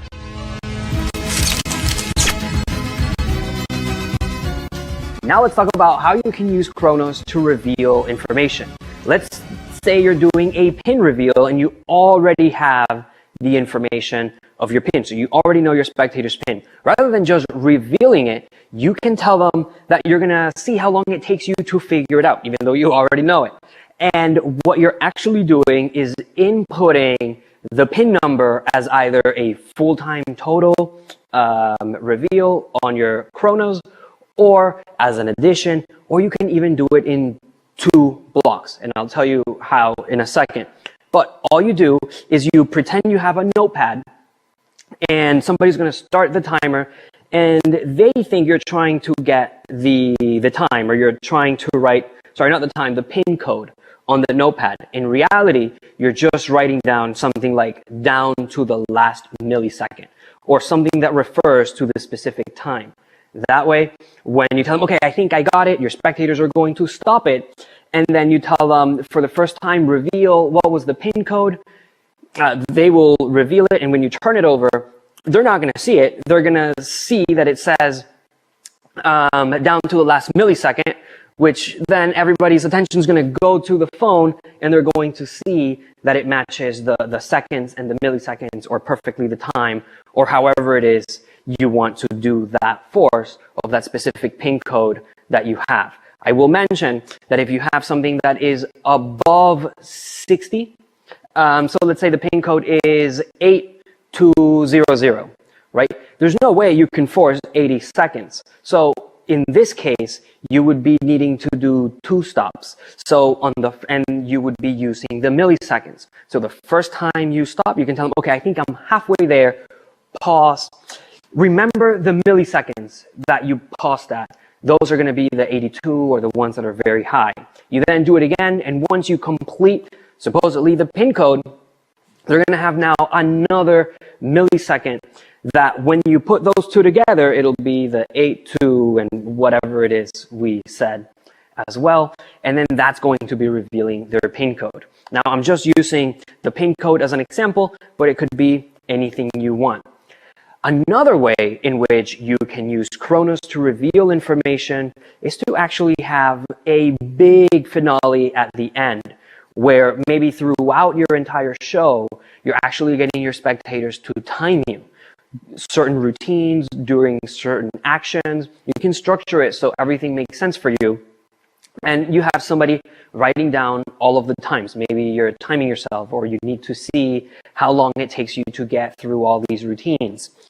Then, at the end, you're going to have what's called a cryptex routine, or a cryptex reveal, I should say. What this is when you first see it, you just see numbers. It just looks like random numbers. Now, these numbers are actually going to match everything that you forced during your whole entire routine. But as an extra kicker, what the cryptex lets you do is once you turn those numbers upside down, it's actually going to reveal a word. Now, this word could be the company that you're working for, could be the CEO's name for the company that you're working for, or it could just be a random reveal that you want to have at the end of your show, which then goes to pretty much tell your audience that if anything had taken just 1 millisecond or 1 second more, everything would crumble and nothing would have worked. So we're just trying to show you how you can use Chronos to enhance any reveal that you have. And even using this concept of the cryptex reveal, you can even structure a whole entire show behind keeping track of time. Now we're going to take a look at how we can use Chronos to force a phone number. So this is going to open a lot of possibilities for you. The first one is if you have an accomplice, you can give them information, or they can see information from your performance. They can excuse themselves. And then once you generate their phone number using Chronos, a spectator is going to call that person, and they're going to be able to reveal the information. You may notice some similarities with what we're trying to accomplish with the app The Stranger. Now, we're not going to go into how that app works, which is fantastic, by the way, and I highly, highly recommend it. It is an amazing app with tons of possibilities. But what this is going to let you do is do a similar style of effect where you're going to be able to reveal some sort of information that your spectator already knows. And we got to this phone number randomly using Chronos. So if we wanted to do this, what you could do is triple tap on the timer to go into our extra manual input setting. And then you'll see that it has the spread already on there. Now, if we click on the value, all you have to do is now input the phone number that you want to force here. Let's say it is 916-778-4356. Hopefully that is a phone number. Now, you have the option to save it as milliseconds or total. When it comes to a lot of numbers, I prefer milliseconds to get through it quickly. And check it out. It's telling me here you have to set at least one value or press the comma to validate. What that actually means is that I just left it up there. And you just have to press enter. Chronos is going to do all of the work for you, dividing your phone number into as many different numbers that you need. And then once you do save as milliseconds, now you're ready to begin. So you just press start, and then once you have your settings ready for the force, you'll see that we're going to have that 91, which is the beginning of the phone, start there, and then it'll be 6, 7, and then you're going to be able to get all of the numbers for that digit. What you could have at this point is have somebody else with their phone and they are typing in the digits as they show up. Feel free to involve as many spectators as you want so everybody feels like they contributed to the construction of the phone number. And then once you have the complete phone number, all you have to do is have the person call and the trick is going to be done. Now, another thing that you could do if you don't even want to place the call, what you could do is, let's say you're performing for a specific company, you could force their phone number and now it'll be up on display for everybody to see. One simple idea just to get you started with this concept could be to have a spectator or have somebody pick a specific restaurant or pick a specific place, and then with Chronos, you actually reveal the phone number of that place, whether it's a pizza restaurant, a Mexican restaurant, or maybe a hardware store, or anything you want. With this said, once again, it does not have to be the phone number. It could be the actual house number, or it could be somebody's birthday, or it could be any type of information that involves numbers, like a zip code or anything you want. So feel free to explore with this idea as much as you can, and I'm sure you're going to have a ton of fun with it. I would like to remind you, once again, if you like this idea, this concept of the phone number, I highly recommend the Stranger app. You will not be disappointed. In fact, you're going to love it. Now, let's talk about peaking with Chronos. So not only can you force numbers, multiple numbers, sequences of numbers, you're also going to be able to peak information and be able to reveal it either in that same routine or, like we prefer, later on during your performance to really separate the way you obtain that information to when you're revealing the information, hiding that method even further. So the way in which you're going to be accessing your peak section is the same way we've been accessing everything, by triple tapping a special section on your app. And that place is the actual numbers up here. So your actual time, if you triple tap that, you'll see that we have a section here with birthday selected. And I can also click on the other side and we have the stack. We're going to start with the birthday. In this peak section, Chronos is actually showing you the times that were selected, the last 10 stops of that watch. Now, due to technical restrictions, the actual forced milliseconds will not show up. What will show up is the actual milliseconds. But you're going to be able to use either of those numbers to input them into the day, as you see there, with the / month. So 2 digits for the day, 2 digits for the month. And for instance, if I were to click on 7, just press 7, you'll see that it gets populated up there. And then we'll click on 1 and it'll populate on the month.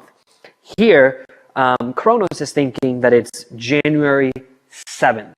Okay.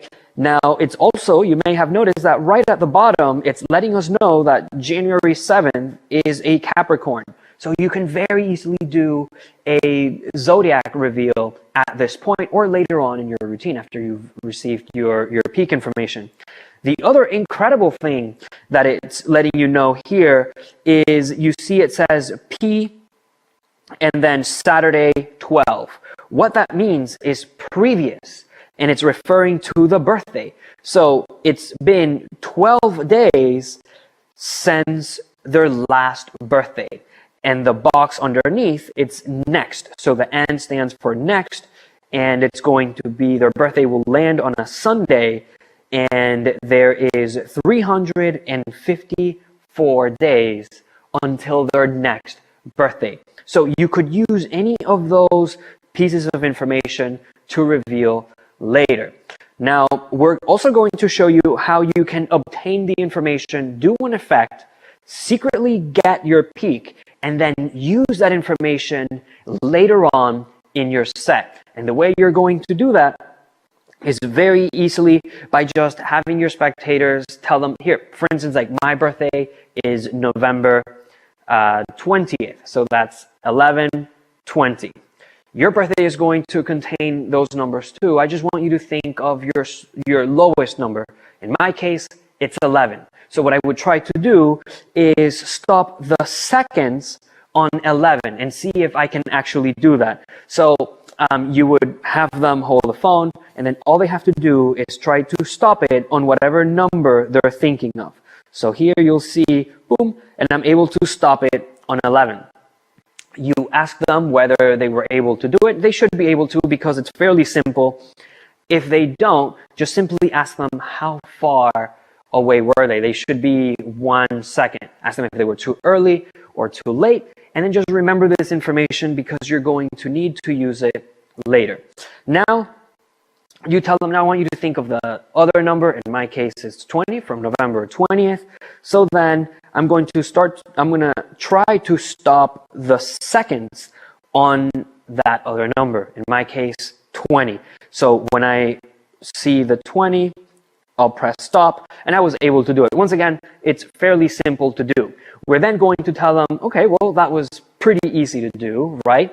So now let's try to see if you can stop that number on the millisecond. So go for that first number again and try to get that millisecond. So I would try to stop on 11. Here, I'm going to boom, and I got close, 18, but not quite 11. So now here we're showing them how difficult it is to actually do that. We're now going to have them try it with the other number, in my case 20. So we'll go here and there, 76. I was way off. But now at this point, we can actually have this number be a forced number. I'm going to show you how to do that in just a second. I just want you to understand the peak section first. But know that this number could have been forced, and now that is the number that you can actually reveal. So you can tell them, reset, there's no way you could know anything. Think of the number, maybe you could have predicted the number, you can reveal that number. In reality, when we go into our peak section, you're going to see that the last and the second are the ones they were attempting to get that number on the millisecond. And then the 3 and the 4 is going to actually be their actual birthday. Now, if you don't know, for instance, like because I see 20, there is no month that is 20. So I already know that that is going to be the day. So I would click on the 20 to fill in the day, and then I would click on the 4 which is the fourth time ago that we did the stopping. Right here is going to be 11, and now we have November 11th at the top. letting you know that it's a Scorpio, it's been 60 days since their birthday, and it's going to be 306 days until their next birthday. Now, this information you can remember, you have access to it whenever you want, and you can reveal it however you see fit. But what if it is 11/7? So that could be November 7th, or it could also be July 11th. So one simple way in which you can know which one it is just by asking your spectator, now, was your lowest number the month or the day? Once they tell you, you already know how to fill in your information here, and it's going to give you the proper reveals that you need. Now, if you want to force that last number, that's technically going to happen on the fourth stop, right? Because the first two, they're actually inputting their month and day, and then the other two, they're trying to get their month and day in the milliseconds. So the way you do that is by going into the world clock, triple clicking, you go into the settings app, and what you'll do is you want to then have the force on stop. We're going to change that number from 3 to 4 because we want it to happen on the fourth, not after 4 seconds, but we actually want it to happen on the fourth stop. And I should actually mention that this is already not right, because what's going to happen is it's going to force after 4 stops. And because we want the force to happen on the fourth go, we actually have to change that back to 3. Once you put it back to 3, they're going to stop it 4 times. So let me show you what that looks like. We're going to go back, and now we have to set our force. And we're going to go into our manual input right there, and let's say we want to force the number, I don't know, 75, okay? That way we know for sure that it's not going to be their day. Nobody's born on a 75. So we're going to enter, and then we'll use the milliseconds. Now, once they start, remember here, this is going to be now the first stop, okay? Then they're going to do it again, and this is going to be the second stop. Here, they're going for their actual second number on the seconds. Then you're going to tell them to try it on the milliseconds. So they're going to try it on the milliseconds. That's the third stop, which now means the next time will be the actual force. So now when they try to get that second one and they'll stop, you'll see that it forces that 75, which is now going to match whatever prediction it is you have. As you can see, now from here, you actually have some sort of reveal, because you can just tell them, okay, well, you didn't get it. You got some sort of other random millisecond. I want you to think of that number and keep it in mind, okay? Now, at that point, you can reveal that information. You get a reaction. They're going to forget that they've done this as you move on to perform another trick. Whenever you feel like the moment is right, you can actually reveal the zodiac sign, which is absolutely strong, or you can reveal, for instance, you can say, I don't know, I'm getting the number 135. Does this mean anything to you? And they're going to be like, no, I don't think that means anything to me. I don't know why. I feel like there's something attached to this with you specifically. How many days until your birthday? And if they actually have their phone set up with their birthday, they have an iPhone, they can ask Siri that, and Siri is going to give you that same number as well. If not, you could just simply ask Google Assistant or Siri or anything, how many days until November 20th, and then they're going to give you that answer as well. So it's a very simple way to get that number to be provided for you without having to do all types of crazy calculations. As you can see, there's so much information that Kronos is giving you so that you can then reveal it in whichever way you see fit. As a reminder, it is also telling you the day of their actual birthday that just passed and that is going to come. We're now going to move on to still the peak section, but just we're going to enter into the stack section, which is super simple to use once you already understand the birthday. You'll see that you once again have a log of the times. All you have to do is tap any number you want. So for instance, let's say I tap the number 9, and you'll notice that underneath you have, it says mnemonica, 9 of spades, Aronson, Queen of spades, and size 7s, 8 of diamonds. I will mention that the size 7s is thinking that you're starting the first card on top is the ace of spades. So that is how it's getting the order for the size 7s. It's also reminding you of what number you selected right at the top. So you could very easily have one of those numbers that they have used in the time. And let's say you have a deck off to the side. Of course, it's in whichever stack you're currently using. They got to that number in whichever way you see fit for your routine. But the idea is that you don't have to have any of those cards memorized, because Chronos is just going to provide that card for you. Whether you want to use that card to just reveal it where it's at in the deck, or because you have to force it on them so that you can then do something with it, maybe in another deck or for another routine. Just know that you have all of those possibilities available to you right here, included with the mnemonica stack, Aronson, and the size 7s, as well as your birthday. Well, not your birthday, but you know what I mean. I will mention it doesn't also have to be done with the birthday. If you're doing a corporate show, you could use the day that the company was established, or any of those things, and then what you would be revealing is not how many days until their birthday, but how many days until their anniversary, or something of that nature.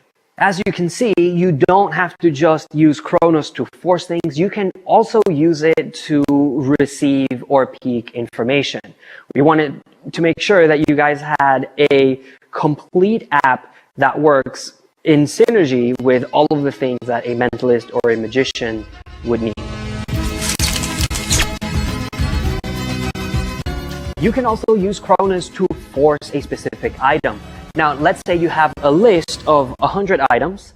It could actually be longer than that, but you have a list, a physical list that everybody can see. Now, instead of just having somebody just pick a random object from that list, you can have them randomly choose one, because maybe there's a possibility that you could somehow influence them on their choice, or maybe they see something on the list that you know they like, and then you're kind of banking on them making that choice. So in order to make it as random as humanly possible, you're going to use your stopwatch to get to a random number. Now, it is that random number that's going to actually force whatever item it is you have on that physical list. So in this way, you can even force a car and then have a car appear on stage if you want. Or you could force an apple and have it appear in a little bag. The possibilities are truly endless, because your list could be items, things, names, even playing cards if you want. But it's completely up to you how you use your list. Just know that you can have a physical list in full view the entire time, and then you can force one of those items seemingly incredibly freely with Chronos.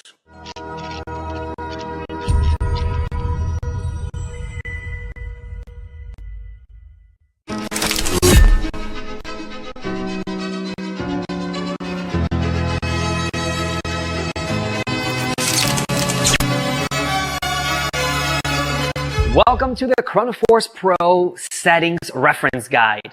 Remember, we may call it Chronos from now on, just for brevity. Here, we're going to take a look at the different settings that Chronos has available for you. Of course, we already know that you're familiar with the app. You've already seen how some, if not all of the routines included in this video function. So in this video, we're going to go over those settings. We'll repeat it one more time, that in order to access all of the secret settings within Chronos, you're going to have to tap on specific parts of the screen 3 times. Tapping 3 times will allow you to enter into those settings.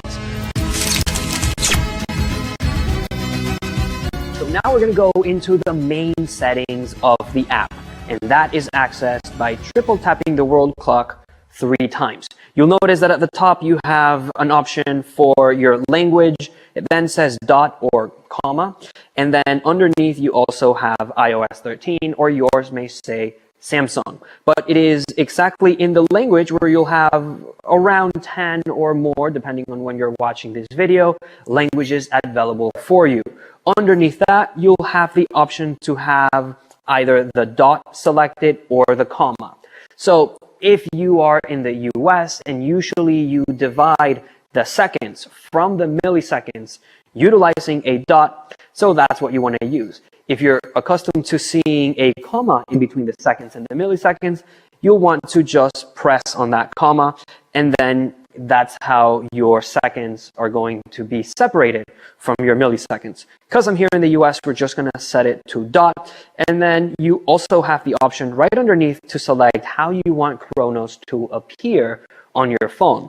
Because this is a web app, you actually have the option to making it look like an iOS device or an Android. If you do choose the Android, you'll have the option to use the regular mode or the dark mode. I'm going to keep it on iOS 13 because that's what I have. Directly underneath those 3 very simple options, you have long press on start to force. So if you have that selected and we come underneath and you see here that it says for after 3 seconds or stops or laps, whatever you have selected down there, if you have this on, you can bypass those settings that you have already set either on your manual input or on your presets. By pressing that, if you just keep this button pressed for 1 to 2 seconds, that is going to bypass whatever settings you have, and it's going to cause the force to happen on the very next action. I'm going to turn that off, and then we're going to turn on the long press on reset to reset. This is going to, let's say you have force after 3 stops. But for some reason, they've already stopped 2 times and you don't want to continue, or you want to revert back to the beginning. By just keeping that reset pressed, you're actually going to start over whatever settings you set either on your preset or right here on your for manual input or manual input total mode. You're going to be able to bypass whatever was set and then go back to the beginning to restart whatever settings you set. One thing I do want to mention about the long press on reset to reset is that because, as you see here, once I click on there, if it bypasses the seconds and we reset it, the seconds will not be able to be reset because the time will remain the same. So just be aware that the reset will happen with the amounts of stops, but if you have it set to force a specific amount of seconds and you have already passed that second, it will not be able to reset it. So in that case, you would just have to press reset and begin again rather than doing the secret long press on reset. Back in our main settings app, underneath what we just saw, you'll notice that you have a double swipe up to see the preset. So we're going to turn that on. We're going to exit out. We're going to go in here into our presets, and you'll see that we have the Swindle of Swords selected. But let's say I want to perform the lottery prediction. So I'm going to click it. You'll see that it has a yellow outline letting you know that's the preset you have. And then we're going to exit out. Let's say you forgot which preset is selected. If you have the double swipe to see preset, now all you have to do is just swipe up once and then swipe one more time while keeping your finger on the screen. Okay, so 1 and then again, and then you'll see that now I have that preset with all of its settings directly underneath at the bottom to remind me of what it is that I'm doing. So let's say you have the book test and you forgot what word it is that you're going to force. Very simply, you could just do a simple double swipe up, and then you're going to be able to pick that word that is going to be forced on the book. The visual hint is going to let you know that the next time an action takes place, and that could be pressing the stop, pressing the lap, or any other way in which you're going to have your spectator interact with the phone, the very next time the action takes place, the force is going to happen. So it's going to be different for iOS and Android. I'm going to show you first with the iOS what that looks like. But if I have here that, let's do stops. So after 3 stops, we're going to be forcing our input. And I'm just going to set a normal number, let's say 12. Enter, and then the milliseconds. Now, where you want to pay attention is to the little world clock at the bottom here. You can see that it's a sphere and it has some lines through it. The bottom leftmost corner of that sphere is going to get filled in directly before the force is going to happen, letting you know that it's going to take place. So if we press start and stop, that's 1. You can see nothing happens to that world clock. We'll do it again. That's 2. We'll do it again. That's 3. And now, because the next time I start and stop, the force will happen. You'll notice that on that world clock, the bottom left-hand little space is actually completely filled in. So now you know that that number we said earlier is going to be forced next. But what if you have the Android? Super simple. We're going to go back into our settings and I will switch it so that it looks like the Android phone. I'm going to keep that visual hint turned on. So I'm going to go here and input the 12 that we want to force, and we'll save it as the milliseconds. You'll notice that there's no clock down here. So where that visual hint is going to show up is actually on the top 3 little dots that you have on the top right corner of your screen. You'll notice that when we start it and stop it, I guess it's this one, and then we start it and stop it, we start it and stop it.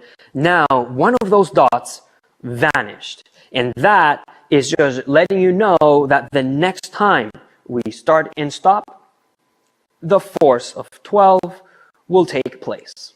Right underneath your visual hint, you'll have another section that's kind of boxed in, so it's its own little section, and those are going to be your settings for the manual input. So you're going to select when the force is going to take place. As you can see right here, it says force after. You have the option to select any number. You have the option to select anything you want. So I like to keep it at 3. And then right next to that, you have also the option to use force after 3 seconds, force after 3 stops, or force after 3 resets, or force after 3 laps. It is completely up to you how you want to force those numbers. Throughout this video, you've seen us use different ways in which we use this force, but by no means is that the only way in which you can use them. Think of how you can structure your routines so that you utilize these settings as naturally as possible to get to your force numbers. I'm going to leave it on the seconds right there, and then you'll see that directly under that is going to ask you, where do you want that force to take place? And that says force on. So you're going to be able to make that force happen on the stop, so when you click stop, or when you click lap, then that lap is going to have that force, or on either. And this is going to allow you to just give your spectator the option whether they want to stop or lap it. Regardless of their choice, the force will take place according to your settings. Now we're going to move on to the for manual input total mode. I want to remind you that the total mode is when you add the seconds with the milliseconds. So for instance, if we were to stop at 10 seconds, 0.20 milliseconds, when you add those together, we get 30. So that is the mode that we're going to be tweaking the settings in here. And you're going to have the option to have that happen in the stop or in the lap or in either. We're first going to go through the force on stop while keeping the keep force so you can see what happens.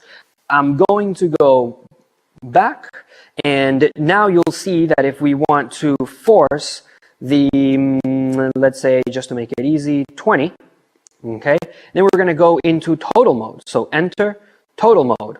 Now, anytime because we have that keep force on, that means I can stop here and then we get 317. Now, if you add that, we get our force number, 20. But if we do it again, you'll see that now it's 515. And again, it adds up to 20. So that's what keep force on means. You're going to be able to set a number, and because you're going to add the seconds with the milliseconds, you can use this to have the spectator start and stop as many times as they want. And whenever they're happy with where they stop, now you can introduce the idea of adding those two digits together and your force will take place. So once again, if we'll do it here, you'll see that it'll stop on 13. 7 plus 13 is 20. So that is what keep force on means. But if we set it on lap, right there, you'll see that now when we go back, if we choose, for instance, 20 as our example, then we'll use the total mode, you'll see that once we start, we're going to be able, of course, after our input there, the 3 seconds, we're going to be able to hit it, and you'll see that now 5 plus 15 right there on the lap equals 20. We can do it again, and then we'll get the same thing. 6 plus 14 equals 20, so on and so forth. So you can get that lap or that force with the lap. The other option that you have here, let's say we stop it, is if we go back, you'll see that you can also have change others on lap tap. Now, I know we went through these two last sections in the Kurotsuka routine, but we're going over here very briefly so you can understand as well. And what's going to happen is if we have this, let's do 20 again, right there, total mode, start. Now you'll notice that if I click lap, well, because it wasn't the 3 seconds yet, we don't get a force. But now if I do it, you'll see that it will force the 20. 6 plus 14 is 20. And then 4 plus 16 is also 20, of course. And then 3 plus 17 equals 20. Now, what's going to happen if you have that feature turned on is, let's say we want the 3. So if I just tap on the 3, you'll notice that all the other numbers change. So only the one you tap is going to add up to your total force. If we were to go back now and then have tap on lap to force, you'll see that automatically the keep force turns off. And because whenever you tap on whichever lap you choose, that is going to change it into the force rather than the previous, which is they're all force and they will all change to no force. So as you can see here, we'll set it once again to the 20, enter, total, and now we'll let the 3 seconds pass, and then you'll see that the first lap, 3 plus 95 is 98, so that's not 20. We'll do it again, and then it's 4 plus 23 is 27, and then that's not adding up to 20. So we can do this as many times as we like, and then it's actually going to give you the genuine number. Now, if I want to change, let's say the 3, because that was the previous example, you'll see that when I tap it, only that one will change. Only the one you touch will change into your force. Once again, if you want to see this used in another routine or in an example of a routine, check out the Kurotsuka routine where we go a little bit more in depth in this setting. We have already seen all of the settings that are involved in our first section. What I mean by that is inside of the world clock. So now we're going to move one over to the right into the alarm, and this is our manual input. Again, if you've already seen the routines, you know exactly how this works. So I'm going to go over this very briefly. But here's where you input the value you want to force. So if you want to force 12, that's where we input it. It's important that you hit enter to let Kronos know that you want to use that number. You then have the option of how you want to force that number 12. Do you want to force it with the milliseconds? So then you press the blue button that says MS, milliseconds. Or do you want to have your spectators add the seconds with the milliseconds so that it adds up to your force number, in this case 12? If that's how you want to force your number, you press the green button with total. In this mode, there is a simple rule to keep in mind. So whenever you use the total mode, you just have to remember that the total cannot be bigger than 158, which is 59 seconds plus 99 milliseconds. Nothing goes above that. So if you want to force something bigger, there's other settings that you can use.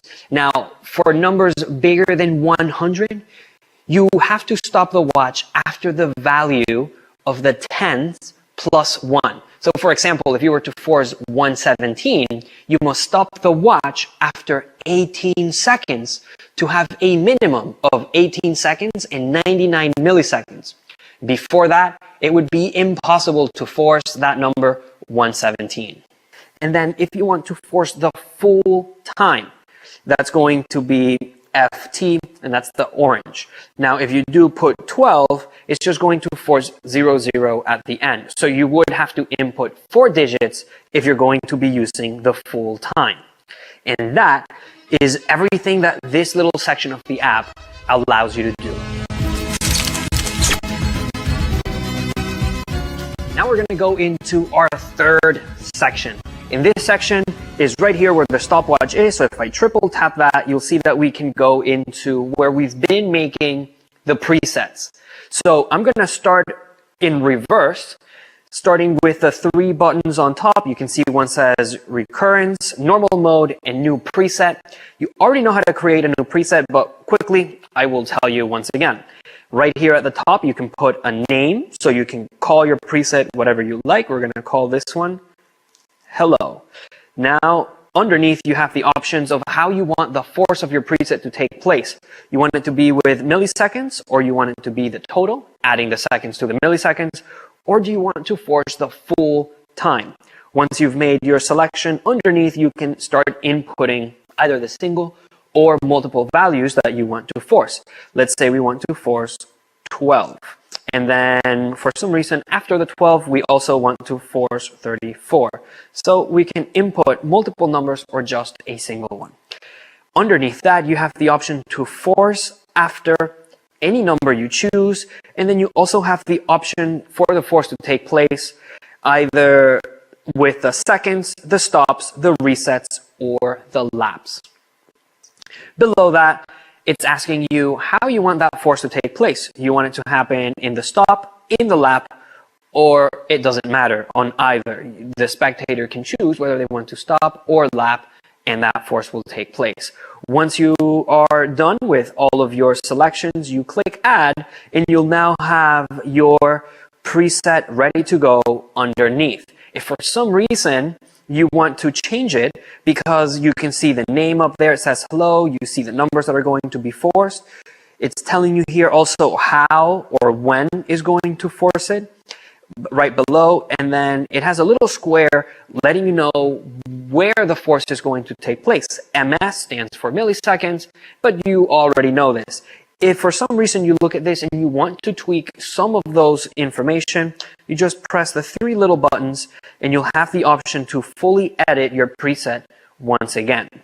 Now, you also have the option, let's say you don't want to have the preset there anymore, you can very easily click on those 3 little dots and then press delete.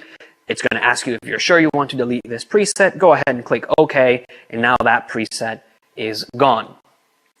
Now, we're going to go back up to the top where we have our 3 little sections. We already talked about the new preset, so we're now going to go into normal mode. If you click on normal mode and you go back, your stopwatch is going to work absolutely normal. There's going to be no forcing taking place.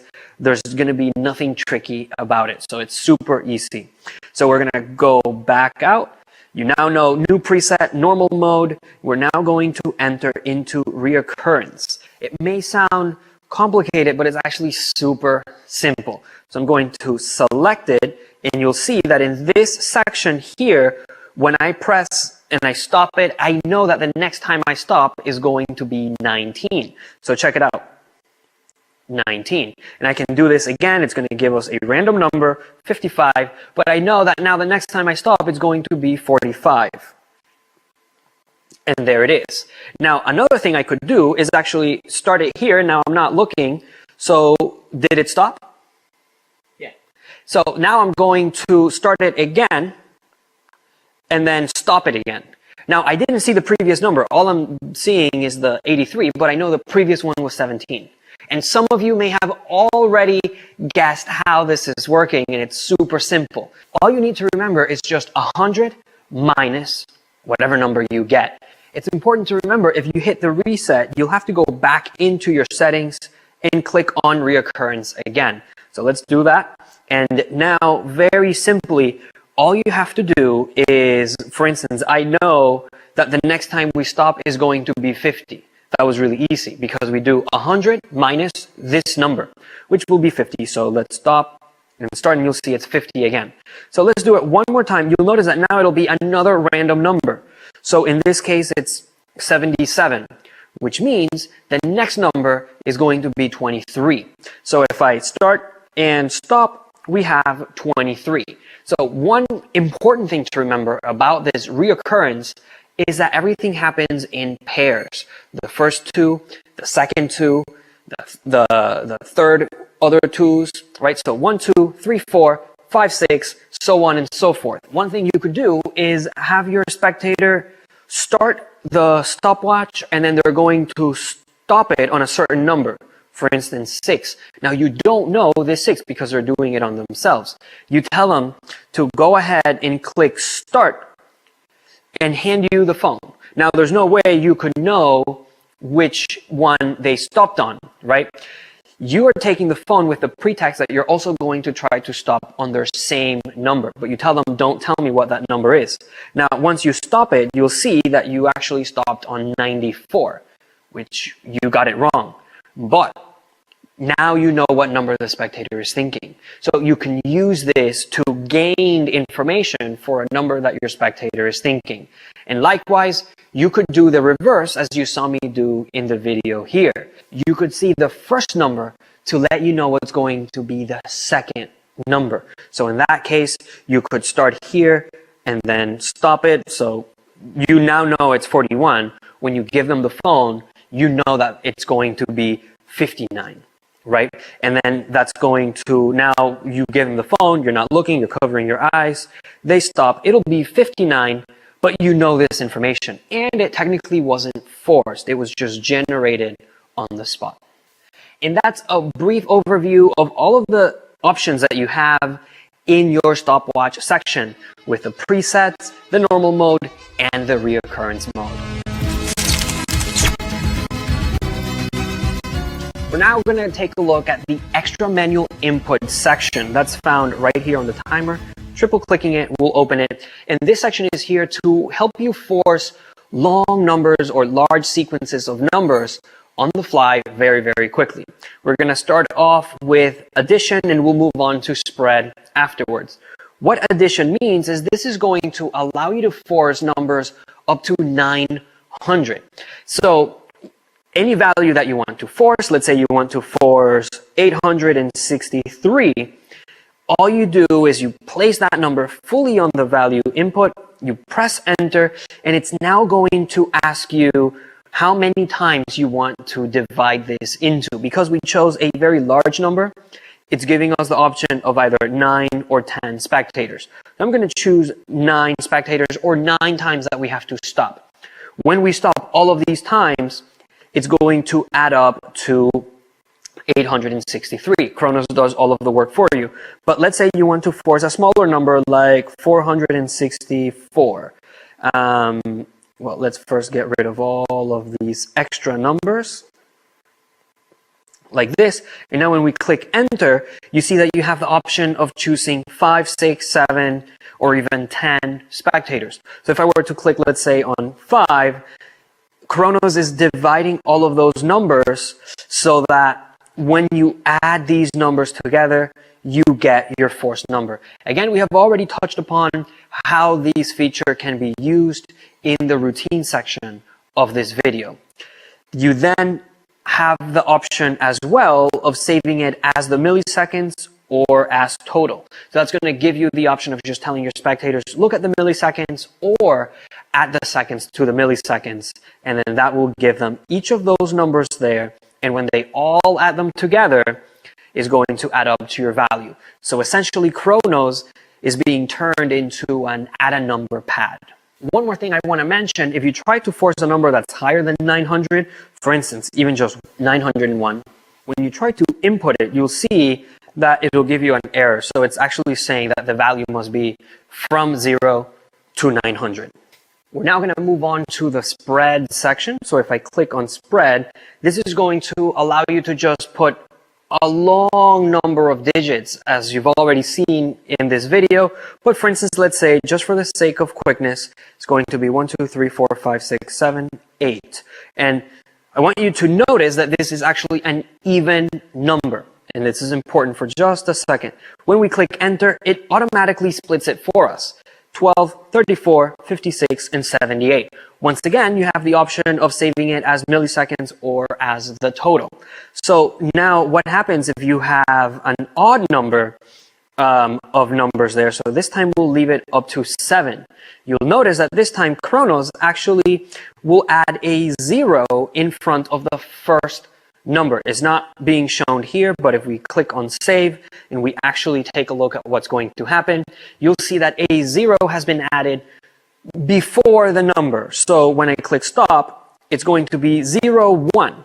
When I keep going, it's going to go 2, 3, and then 4, 5, and then 6, 7.